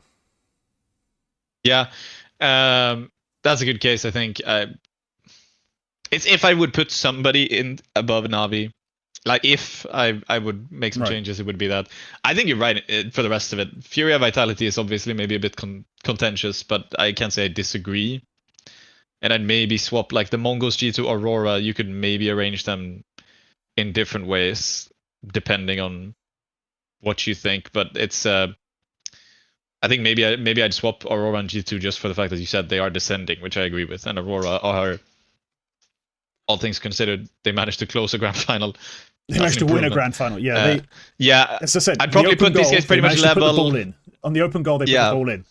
That's fully credit to them. But this is sort of the thing which I talk about sometimes when I have teams more or less equal. I'll put the guy who's moving upwards ahead rather than down. So maybe that's the only change I'd make. But it's not egregious. Like, I think this is a solid representation of the top 10. I don't even think Astralis is that unreasonable to be here, because at the moment they're showing pretty decent form. Like, they're showing. Astralis is honestly, given some of the results in terms of the teams around them, you could argue they could go as high as 8th. Like, there's cases to make for Astralis that are even more generous than mine. But I've not gone too wild with it. I still, I saw Bucharest. They did have some losses that I didn't like. Pro League, straight 0-3. They're on the rise, but not that quickly. But yeah, let's get back to the show. We do have another sort of event to break down. So we're entering the realms of Tier 3. So goodbye, everyone who was watching, because as soon as we change topic, I always notice. As soon as we change topic to this kind of thing, we always take a dip. But let's get into the Red Bull Gibaway, which, funny name, humorous branding, etc. A pretty cool event with some teams and players we nerd out about that a lot of people just don't give a fuck around. A lot of other people do not care about. But we were fascinated, we were hooked, we were following it. Quack, this is your topic. What did you like about this event? I liked the way it was run. I liked a lot of things about it. So, for those who don't know, Gibaway is a recurring premium LAN event in Sweden. Organized by Black Molly Entertainment, sponsored by Red Bull, which basically they move around between different locations. Advertising list. Who else sponsors? Who is the gaming chair of the event, please? No, that's a production company who make it. Look, makes sense. It's what they do is basically they move around Sweden. This time they were in Åre, which is a small ski resort, very quite far up north, sometimes known as a suburb of Stockholm as well. Hello, I skied there. Yes, yeah, I have skied there. Yeah, it's decent. So, a bit too kid friendly in terms of the entertainment and the vibe, but decent ski. It is a suburb of Stockholm, which is about 400 kilometers away from Stockholm. It's nowhere fucking near. Yeah, it's nowhere fucking near, but it is a suburb of Stockholm because you fly from Stockholm, and like it is where Stockholm people go. Anyway, it's that's what it's a premium land. You basically pay 500 euros for the ticket. You're there for 3 or 4 days, and you have it's not even a buyout. Like you bring your mouse, your headset, your keyboard. There's a high tier gaming PC and monitor and everything set up for you, and it's like a casual event. It's like a casual thing. You pay to play. You pay to. It's like you pay to show up. Like it's not a land. Like it's got an entrance fee. Is what you're saying. Yeah, you pay for a ticket and you get to stay at the hotel because they rent out an entire hotel. No, I'm just curious about the logistics of this because I've never. The logistics of the exact event. You pay 500 euros for the ticket to go there. What, the 24 teams who were at the entire event? No, all the casual as well, because this is like it's a DreamHack kind of vibe. It's like a LAN party vibe. Okay, got it. This is the first time they ran a proper CS event at there, and for them, I assume it's the same ticket, just they signed up with a different form as well, and just said, hey, because it was like first come first serve. That's why you had some of these random orgless teams as well, because this is just like it's an experience for casuals, and they tacked on a VRS event on it. I really like that concept. It's like they rent out an entire hotel. You pay for the 500 euros. In this case, it was transportation there and back. It's accommodation. It's a premium gaming setup, which you get to use. And it's a lot of other like extracurriculars. Like there's a pool area. You can go skiing. Like you can have like a ski course. You can have, I think there's a food. There was like a cooking class as well. There's a bunch of fun little things. But they tacked on a VRS thing with this, which was really cool. So we got to see Simple go to this event. I have never seen so many selfies with Simple in them. Like separate selfies posted, because I think he took pictures with everyone at the event, every single person, surely. But yeah, this was a VRS LAN event. So I'll just go through roughly who was here. Some of the interesting teams. It was 24 teams. Interesting to me is like pretty much all the somewhat exciting academy teams, or at least a big bunch of them showed up. So we had MOUZ NXT, Young Ninjas, and Falcons Force. Yep. The two latter ones, I think, honestly, maybe all three of them got their first VRS spots, because this was the entire group stage was covered, which was great for them. Yeah. A couple of people who showed up here, it's their first HLTV games. Very impressive. They actually played fine. Like, they actually played pretty decent. Young Ninjas won 2 games. One of them was a freebie against an Orgless team, but they beat Inner Circle. I thought that was pretty crazy in a best of one. Disappointing sort of event for them. Yeah. I mean, you take the W if you're the Young Ninjas, but as someone on the outside looking in a circle, you should have got to playoffs at this event. I guess a best of 1 round robin, it's a bit of a shit format, but I don't care enough. It's not a shit enough format for you to not beat Young Ninjas. Like, you should have done better. Yeah, then there's Food Academy, Falcons Force, they took losses, and Food Academy, they took losses to MOUZ NXT, and yada, yada, yada. I think in the lower end, that's mostly who's interesting. But let's move to the more of the upper end of the event, who actually made playoffs. So the most interesting, obviously, we can start with Inner Circle. As you said, they were quite disappointing. They ended 2-3 in their group after they beat the freebie mixed team of like 5 casuals who showed up and wanted to play. They lose to Johnny Speeds 16-14 on Nuke. The group stage was the best of ones. They narrowly beat Metasport, and they lose to Young Ninjas and Ascent, which is the Bulgarian squad which showed up, led by Spallan. That is disappointing. But moving on into playoffs, we had BC Game. We're obviously here with Simple Electronic. They got to go on a helicopter ride, which was also one of the extracurriculars around Åre, which I imagine was amazing because it's in the mountains. They lost to Sashi, who were playing with Smooya at this event, as they have been doing recently. Yeah. So they actually get knocked out during day one. Lil Mix made it into playoffs after beating most notably 7-7-7, and then just going through on tiebreak because they played pretty close against the rest. We had ENCE making through. They also lost in the quarterfinal to Eyeballers. We had AM, what are they called? I forget agency. what it's called. Like they are. Yeah, the agency. I forget what AM stands for. Advanced Minds or something like that. It's something like that. It's something silly like that. I'm sorry. Yeah, it's a very goofy name, but yeah, that. AM. They actually managed to make the semifinal. They beat Ascend, and they lost to Eyeballers in that semifinal. A bit of a derby with Della being there, but yeah. Alliance and Medisport both got knocked out in the quarterfinal. So Medisport lost to BetBoom, sort of expected. Alliance lost to Sashi with Smooya in quite worrying fashion. And Smooya wasn't even playing that well in that series. Yeah, you could see the real rifling talent on the server. I mean, Sashi, Zyphon, Alliance, Poi. It's just gapped him. I'm sorry. Your boy. Yeah, unfortunate. But Ovid was still great. Yeah, we're teasing a bit, but yeah, it was a. Yeah. Honestly, Sashi, I wasn't expecting this level. Like that's one of the big stories for me is Sashi making the semifinals because they've been all over the shop. And as much as people have told me Becky's great, and I've watched occasional maps from Becky that looked really strong, he was really clutch in this event in a way he's never been, at least in the games I've seen from Sashi before. And Zyphon has struggled with consistency. I know the high end. I know this is possible from him against this level of competition. It's really, really struggled to get it done consistently online. To see him at this LAN just absolutely body teams. And look, Alliance, I still think there's talent in that roster, but they just came up against like a different beast in that day in terms of everyone on that Sashi team playing out their minds. Yeah, Sashi were impressive. They did move on to the semifinal, which is where they lost to, I would say, maybe for the entire duration of the event, but especially after BC Game got knocked out, I would say these guys were the big favorites to win. And it's BetBoom. They kind of smashed Metasport, and they do beat Sashi here 2-0. In the group stage, it was 5-0, single-digit wins in all of these best of ones. Yeah. It was really solid. And Dillades was going into the final on an event rating of, I think it was 167 before the final. He was going in when he was going into the final. That's in 9 maps. It was one of the crazier LAN performances, even in tier 2. Goes into the final against Eyeballers, who beat AM in the semifinal. And Eyeballers,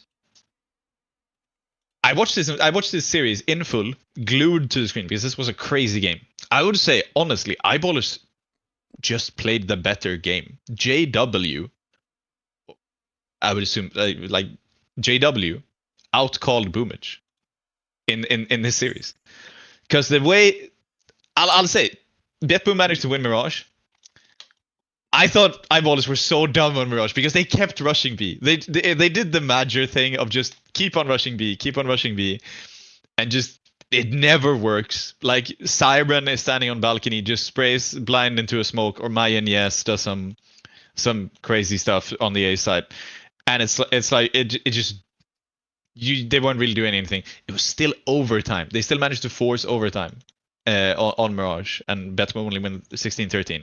I had pretty high hopes. We go into Ancient, which was BetBoom's pick, and Eyeballers played a really great Ancient map.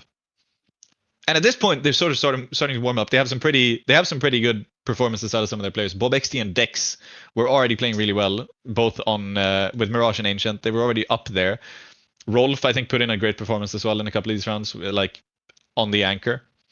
And Art Frost is just bottoming out at this point after these 2 maps. He's genuinely so bad at this point in the series. We go into Train, all right? It could go any way. Eyeballers had the CT side start, so that's good for them. And they start the series by going 9-3, and this CT side was the Dex show, because he has these rounds, and he has these. Like he has this one round. As I recall, it was a gun round. He's just standing on the bomb site, and BetBoom come running out lower. Instant one tap on 4 players, all 4 of them. It's honestly a crazy clip. They move on to the T side. BetBoom start winning some rounds, a couple of rounds on the C side, But the defining thing which happens then is Bob XD starts to have these lurks, like these crazy lurks, where I think in the winning round he has this one play which just makes they put a lurk smoke down in Ivy.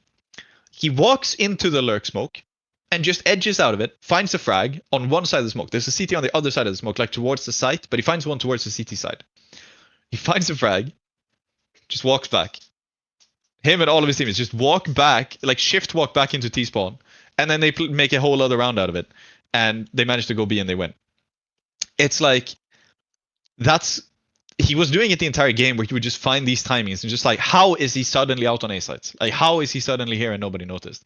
Which is the reason why he is easily the MVP of this series. He played amazing, and Eyeballs managed to close it 13-8, which was wild. And a home crowd, like this is in Sweden. This is one of the more popular teams. They had all of their like content creators, like all of the streamers that are sponsored by them were all at the event. They were all having watch parties and stuff. And they managed to close it against a major champion IGL. That was actual hype. Actual genuine hype. Yeah. And I was very impressed. And yeah, big impact. And honestly, that's the way this event has gone. Has honestly changed my tune, where I think that Alliance are no longer the best team in Sweden, because Eyeballers, damn, this is huge. We're going in. I'm leaving tomorrow. I'm leaving for Stockholm for the Swedish Cup, which I've been going on and on about for weeks. Yes, you have. Yeah. And you can bet your left testicle next Monday I am going to be talking about who won the event. Not my left testicle. And yeah, it's.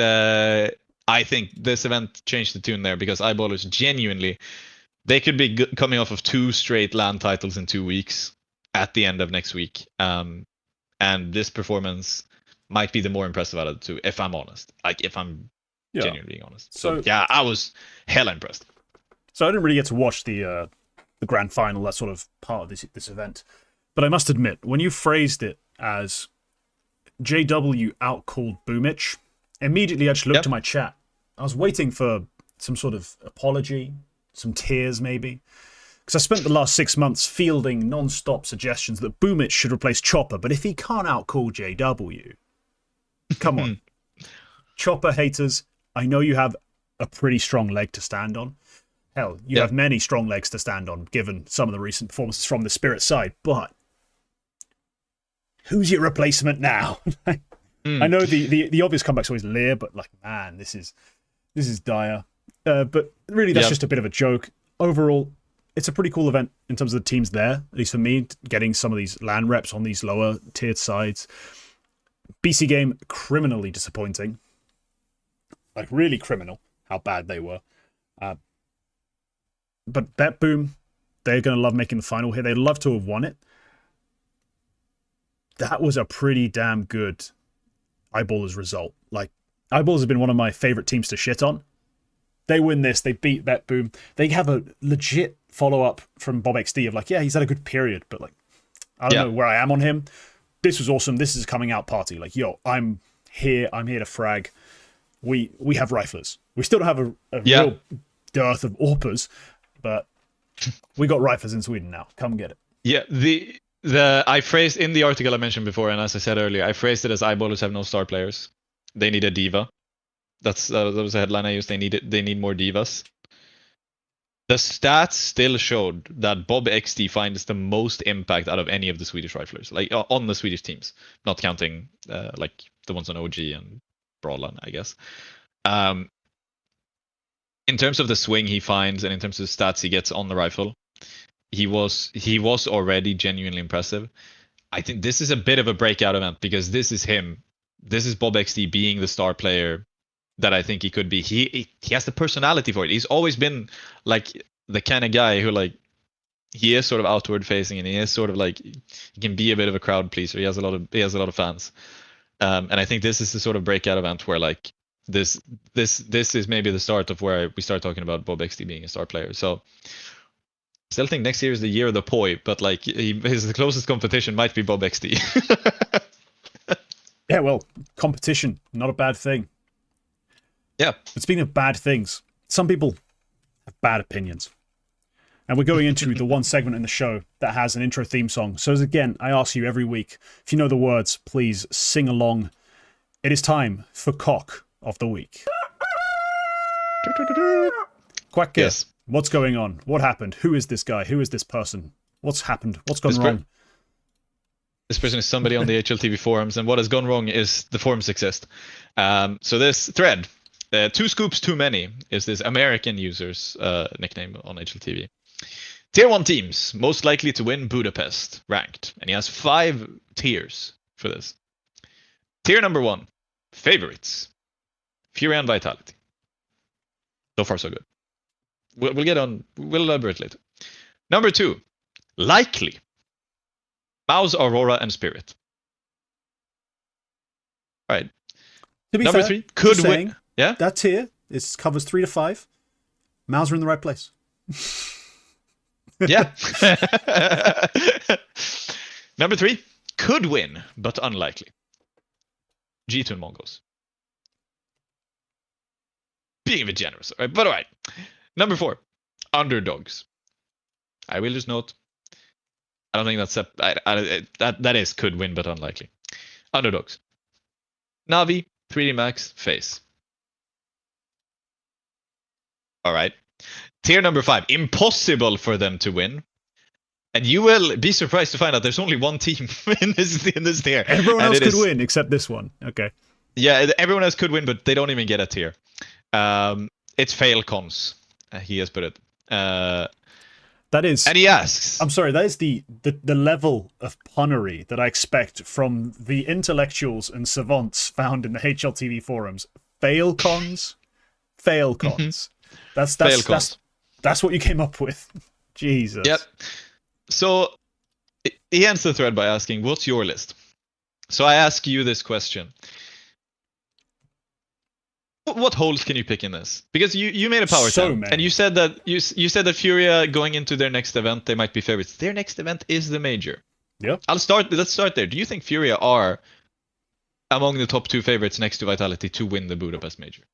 So 100%. I would like to pick a Yep. hole in this though, as we are about to bully someone who has some sort of developmental disorder.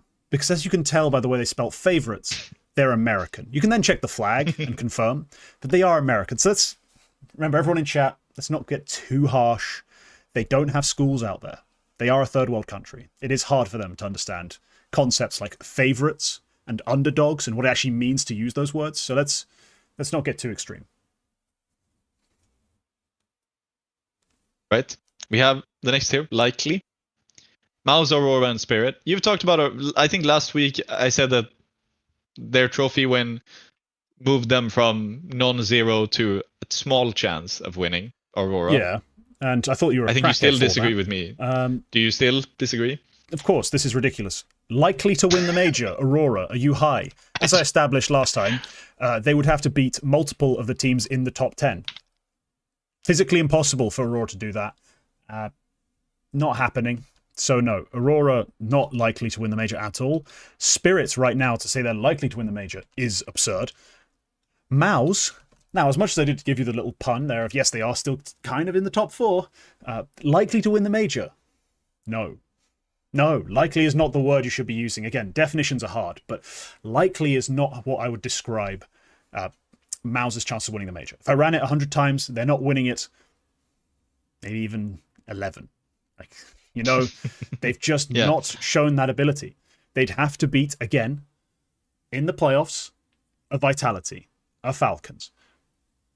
Multiple of those teams, in all likelihood, to make this win happen. Likely is not going to happen. Likely is the wrong word to put it. Underdog, Dark Horse, bit far. Dark Horse is a bit far. Outside chance, that's a better term. Likely, fuck no. So 0 for 3, really, on the likely category in terms of using the definition of the word likely. No. Yep. Swiftly moving on. Could win, but unlikely. We have G2 and Mongols. I'm going to honestly say... It's reasonable to have them there.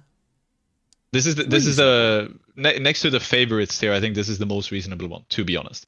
It's the most reasonable one, but in terms of the teams who are in there. In terms of the teams that are missing, unreasonable. You are missing Aurora, Spirit, MOUZ. Yeah. Basically, all the other teams. I mean, we don't even talk about the fact that Falcons should be in the likely tier, if anywhere. They shouldn't be last. Could win by unlikely. Also, probably could put Falcons in there. Anywhere but impossible, obviously. But that's clearly just a troll to get people to respond. So I'm not going to waste too much time with it. Here are the underdogs, according to this user. Navi, 3D Max, and FaZe. What odds do you give 3D Max to win the Budapest Major? What are the odds that tomorrow I throw a coin out of my window and kill the Prime Minister of Italy? Quite high. I imagine those odds would be here. Quite high? The odds would be high, yeah. So to the low, okay. Yeah. That's about what I give 3D 100x. Max for winning the major. They're not winning the major.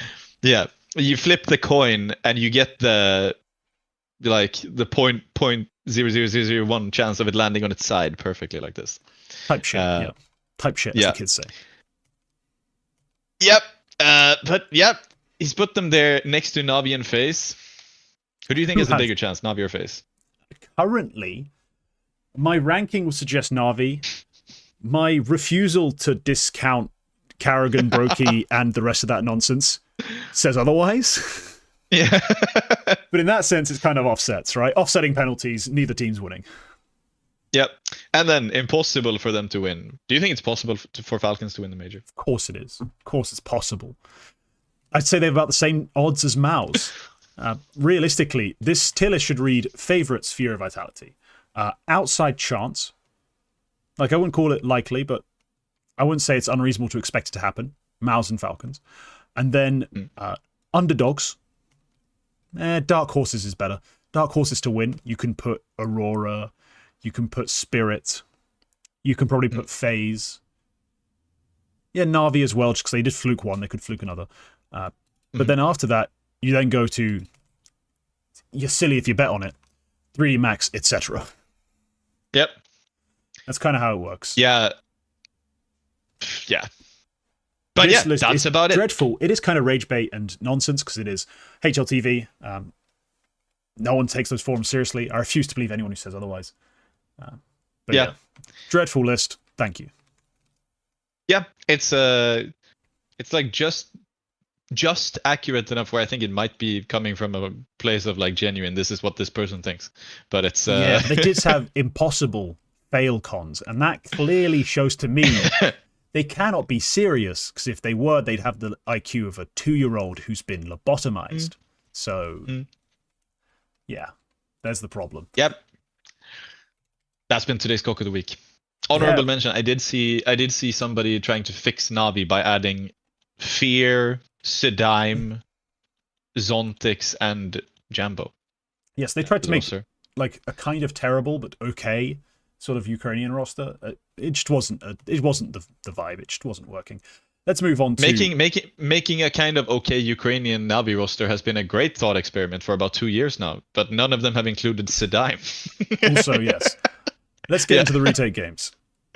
This week, Quacker, you have something pretty cool. I've liked this segment we did before. The one problem I have with it, honestly, it's not so much the viewer experience. It's not so much your experience. It's for me, as a man with zero memory, famously. The ROM, non-existent. RAM's kind of there. ROM doesn't exist for me. I just cannot store things for a long time. Let's get into... just to address that, we will discuss OG and stuff during the part where we talk about roster moves, as we do every week. The retake games. Quack has prepared for me a strange little bracket, because there are some things missing. A lot of things missing, actually. There's very little useful information on this page. I have to figure out what is missing. So, Quack, anything I've missed in terms of the rules? No, you've missed the name. It's called Who's That Bracket? And Who's That Bracket? Who's That Bracket? And so I've blanked out. Yeah, I've blanked out 2 teams, as you can see from this bracket. You were supposed to guess which event it is. You can also score points if you guess which teams are missing, and 2 points if you can guess who was the MVP of this event, because this is obviously a big event which had an MVP. Okay, so the MVP of this event is Donk. You have successfully scored 2 points. There we go. Thank you very much. Okay. It's a Spirit 3-0 win, please. Yeah. So let's go through some of the hits. I can explain the bracket real quick. So we have 2 quarterfinals to start with. The upper one is NaZe losing 1-2 to somebody. The lower quarterfinal is G2 losing 0-2 to somebody else. The semifinal is then Spirit beating the first blanked name by 2-0. And the lower semifinal is MOUZ losing 0-2 to the other blank team. And then Spirit win 3-0 against the blanked out team. Yeah, so we are in 2024 or 2025. I believe we're at Katowice or Cologne. Those are the 2 options because the major is not a best of 5. So I think ENCE being in the quarterfinal means I don't think it's Cologne. I think this is Katowice. So this is Katowice last year, is what I'm figuring right now. I'm just trying to think who the blank should be. Start of 2024.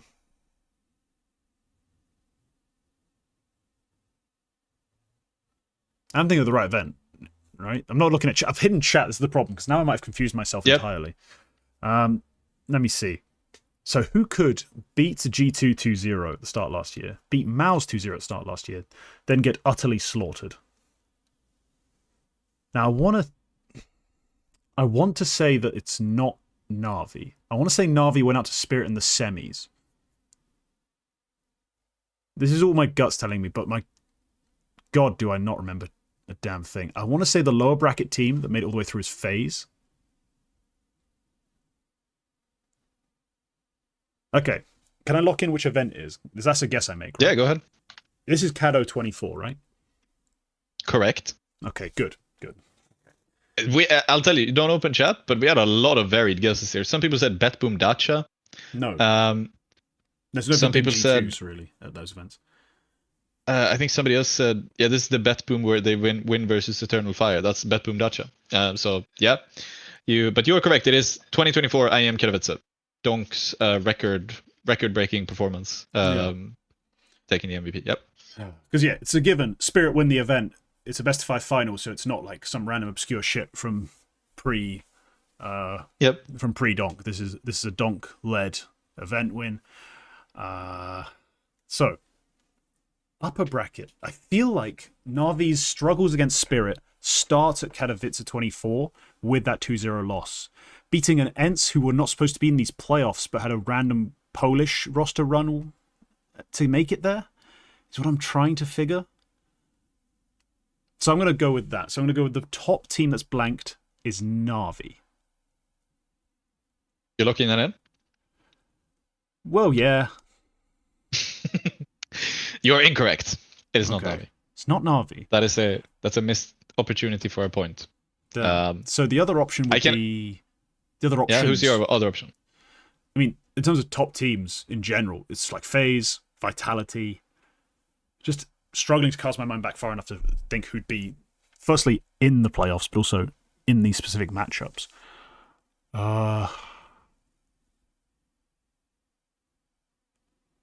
You're correct. It was the Polish ENCE roster. It was Hades, Goofy, Kalar, Diha, and Clive. Yeah. Yeah. Once you put it in front of my face, I can find the thing. It's just when it's blank, I'm drawing on nothing. Like I have no clue. Someone who could 2-0 G2 and MOUZ, then get absolutely crushed by Spirit in the grand final. Yeah. As I recall, went in as the favorite into the grand final. They would have, because Spirit were a first-time real team at this event. I feel like I watched partied this final as well. It was a big upset at the time. Give me... You know what, yeah. Is Vitality the lower team? It's a guess? That's my guess. I'm going to lock that in. Incorrect. So, now that I'm wrong, is the lower team FaZe? Yes. Damn it. It is the top team. The top team's not Vitality. Who the hell's the top team? Falcons with Boros. Oh, shit. Yeah, of course. My boy. His run. His run. I forgot. That was at Cato 24. Yep. I remember it's a Cato. She didn't clock that it was 24. Yeah, somebody in chat said it was Dupree Falcons. This was actually just before Dupree. It was Boros in his one good event. Before many good events with Falcons, but, you know, this was the one good event that was a real event. Yeah, and with this roster as well, because they didn't assemble this until this in 2024, I think. But yeah, then they had the RMR where we switched to MOUZ. It was funny, and then and then he's gone.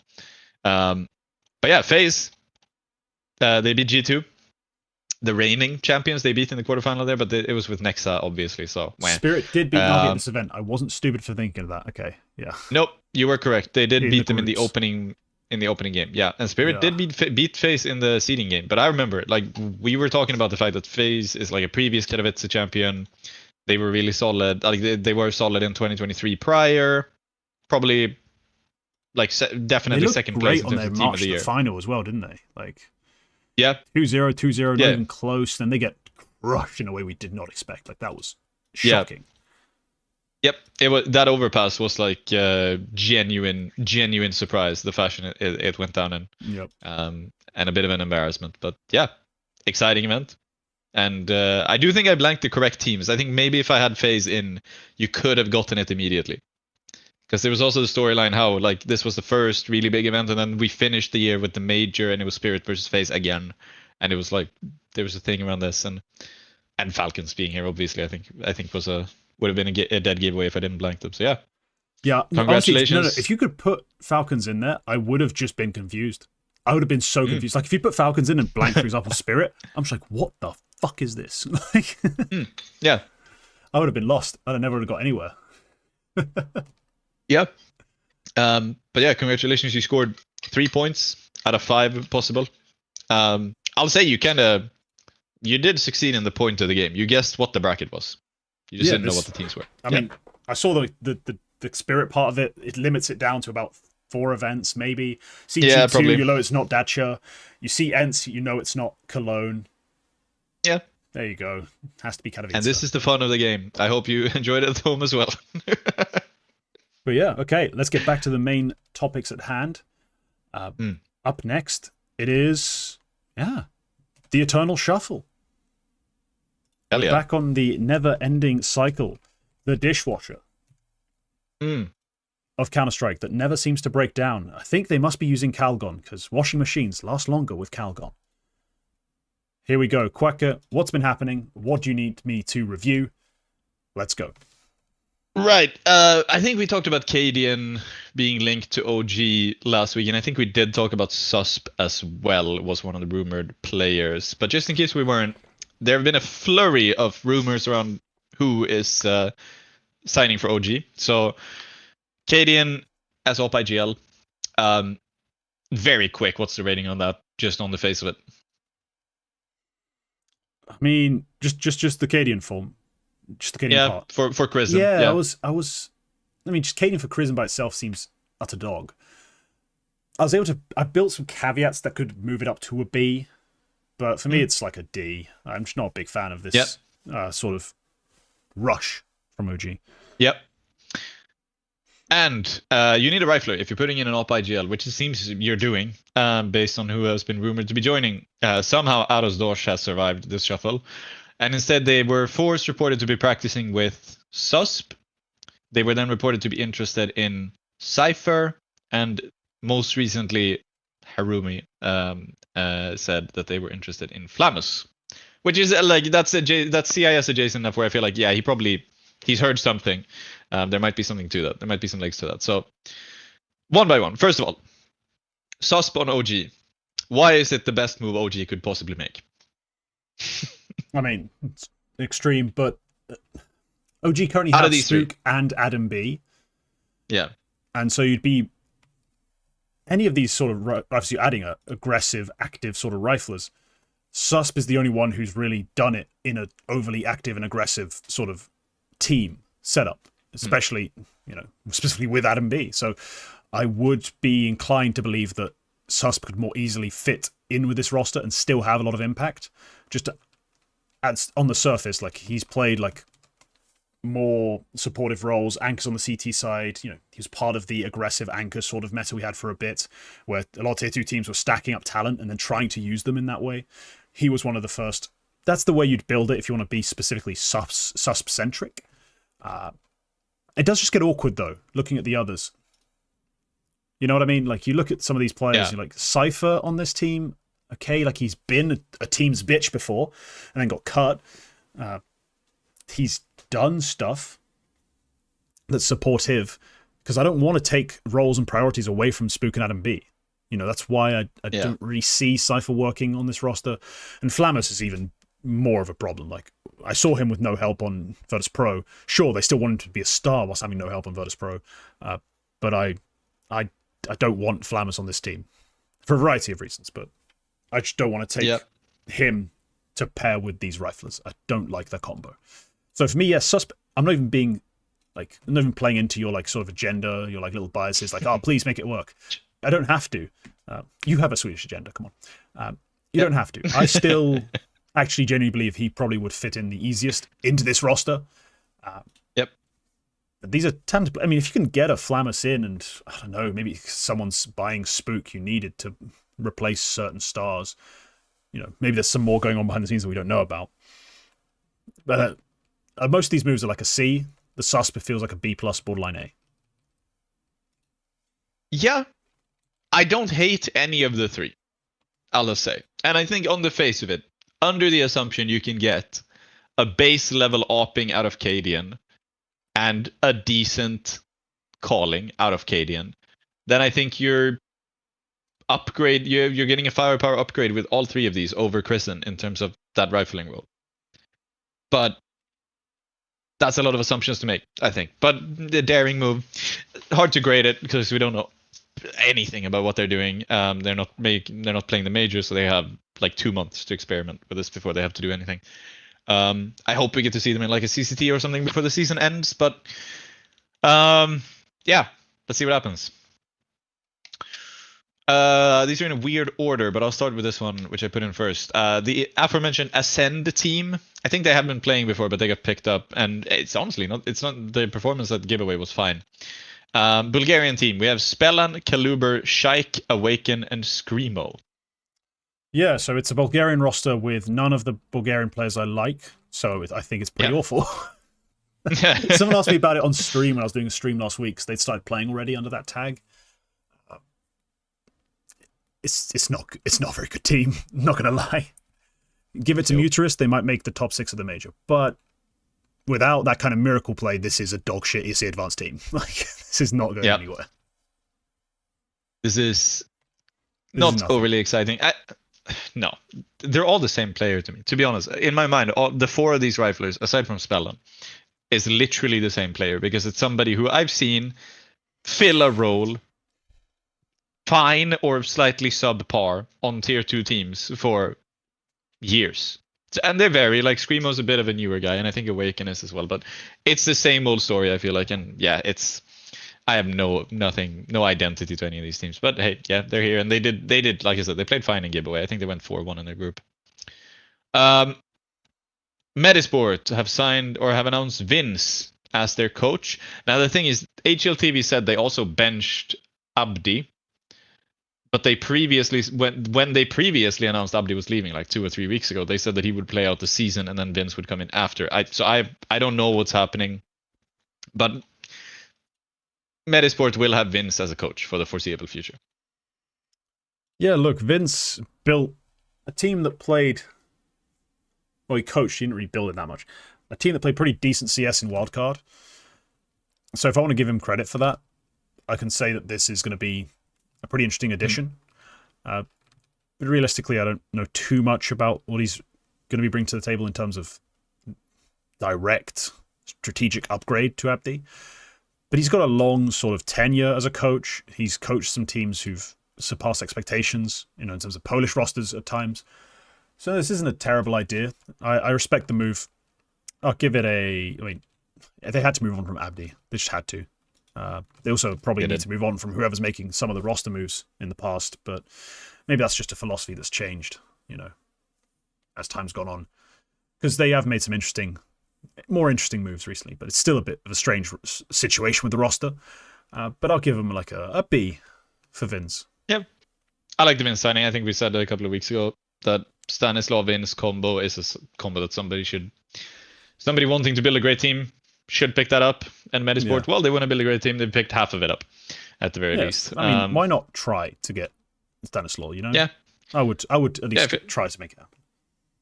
I'd give it a try if you're making moves anyway. But yeah, solid. Jorko is back in Copenhagen Wolves? Question mark. I saw him announced back on the roster on HLTV. So and he's been playing a bunch. So basically, might as well be back. Yeah, it says he was reinstated in the active lineup. So Jorko back. A+. Let's go. A+, Jorko, Yeah. very, very interesting talent, 16-year-old.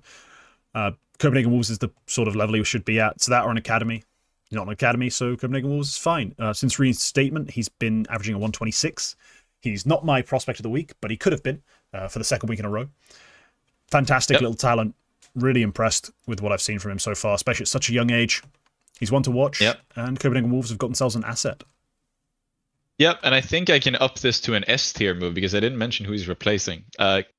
Christu's loan is over, and he's back on Ecstatic's bench. Never mind, S+, we knew, what's above S? X, like, the biggest dub. It's just a great thing to see. Massive win. QB explores options. Do you see a future for QB's career? I wished I did. You know, when he was on Sangal, like 2022, 2023 sort of era, I thought he was like a really promising closer in terms of young players, and then he went to Fnatic, and that was a disaster for everyone involved. Not just him, but everyone sucked on that team. Like, it just didn't work. Like, I didn't like it. Natus obviously showed us his potential in that team when he finally joined, but for a long time, this Fnatic roster made no sense. And QB was a part of that period. And that kind of killed all the excitement, all the hype.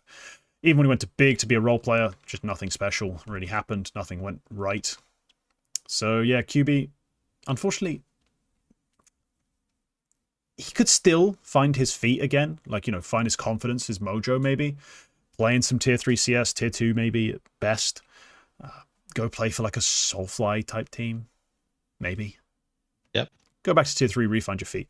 Then get the right project going. If you really do build up again, if you find the passion again, you start playing well, great. But currently, not great.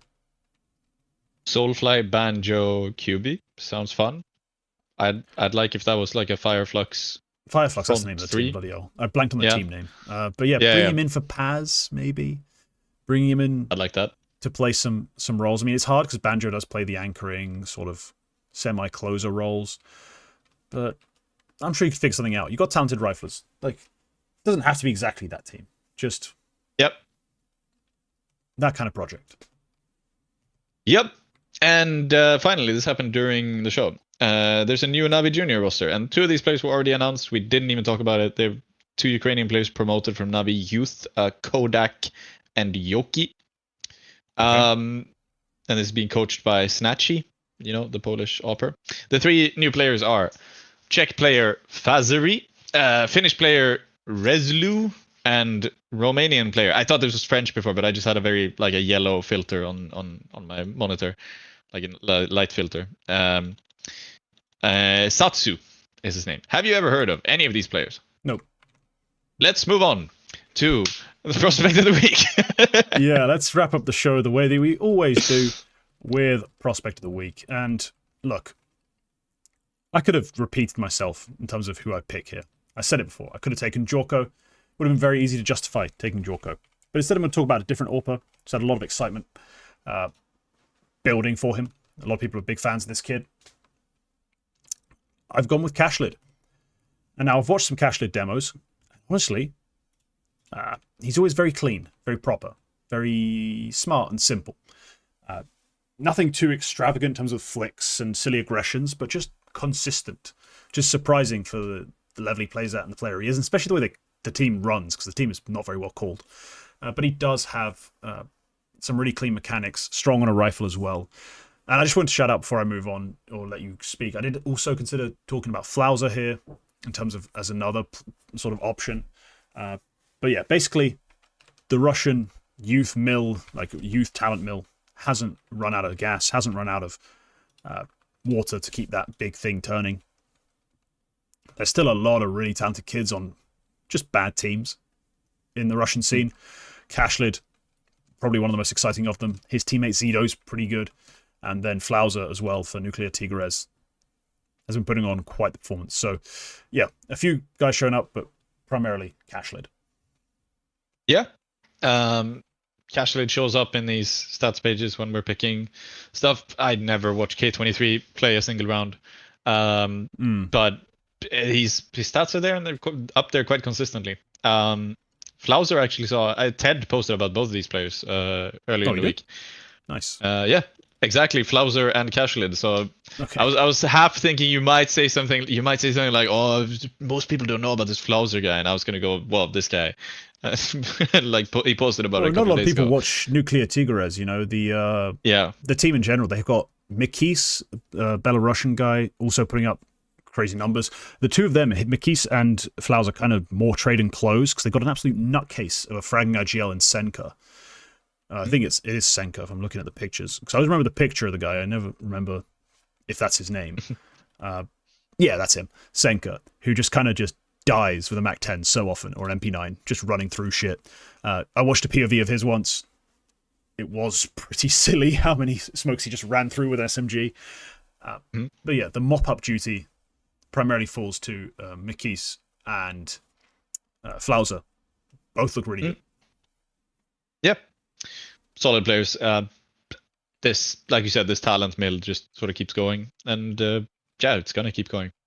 And these guys, next kind of HooXi move, next kind of maybe one of these guys finds themselves on Spirit Academy suddenly, maybe move through into like an Amiga or like a team like that, and that's when we start talking about them as future Zwei replacements. Yeah, so but Flauser at the very least, and give it a year, and Zwei is the new Magix, and Flauser is on Spirit. Yeah. Good picks. I picked Bob XD, like I mentioned, absolute MVP of Red Bull Gibaway, which is Eyeballer's first LAN title in over 2 years, I'm pretty sure, or just about 2 years.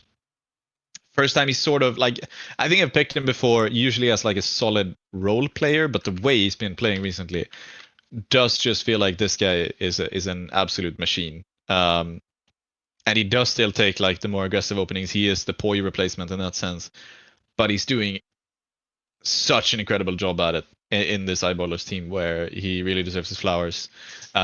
Younger than a lot of people think. He's only 21. He's still been around for a long time. He came in quite early there with the Johnny Speed stuff and that whole period where he there's a career path for him 100% in front of him, which could materialize. And we might look back in a while and say that I genuinely think Bob XD could be one of those guys who, as well as Spook is doing right now, he's one of those guys who could step into a team like that and keep on performing and just keep moving upwards. And yeah, I'm very impressed, and I keep being impressed. Crisp aim, great decision making, still sacrificial in that way, which you sort of need to be when you're playing those roles. You still need to be, you can't be afraid to take these opening duos, but he's smart about it. And like I said, he does also have this ability to finish rounds, even if he is generally the opening player. He does have this ability to find these sneaky lurks, which really form the turnaround, or these clutch rounds sometimes, occasionally when he's put in that position. And I'm continually very impressed by that. Future star player of Le Sweden. Yeah. Le Sweden, new org starting tomorrow. Le Sweden. Yeah. Yes. I know, Bob XD. Got to give it to him. I mean, I've known about him vaguely since Aura. Yeah. Remember that roster? When I made a silly video basically explaining who they are, which at that point was nobody. They were nobody. But I had a lot of fun trying to mispronounce his name because when I first read it, I was like, oh, fuck you. I'm not saying that. But no, he's come a long way. And yeah, as I said, breakout performance here at Gibaway. Hopefully it continues. And we have a future sort of great Swedish team to build out of all these players we keep saying are good and looking good and up and coming. Hopefully, eventually, it manifests into something worth reviewing or retaking on the Monday, on the primary segment on the show, where we're talking about all the big Counter-Strike news, the main events. Hopefully, one day soon, Sweden rejoins that ilk of Counter-Strike Nation. But all right, that's all for this one. Thank you all for tuning in live. We broke 100 concurrent viewers today, so thank you very much to all the regulars, the members, everyone who makes this show possible, and everyone new who tuned in for the first time. Hopefully, we'll see you next week at an earlier time. We were very late today. But yeah, that's all for it. If you were watching the VOD and you made it this far, you're my hero. Quack, tell him what to do. Explain why Zeus is the 4th best IGL of all time. All right. I won't say ahead of who. Yeah, we all know what that means. We'll see you next week. Bye-bye.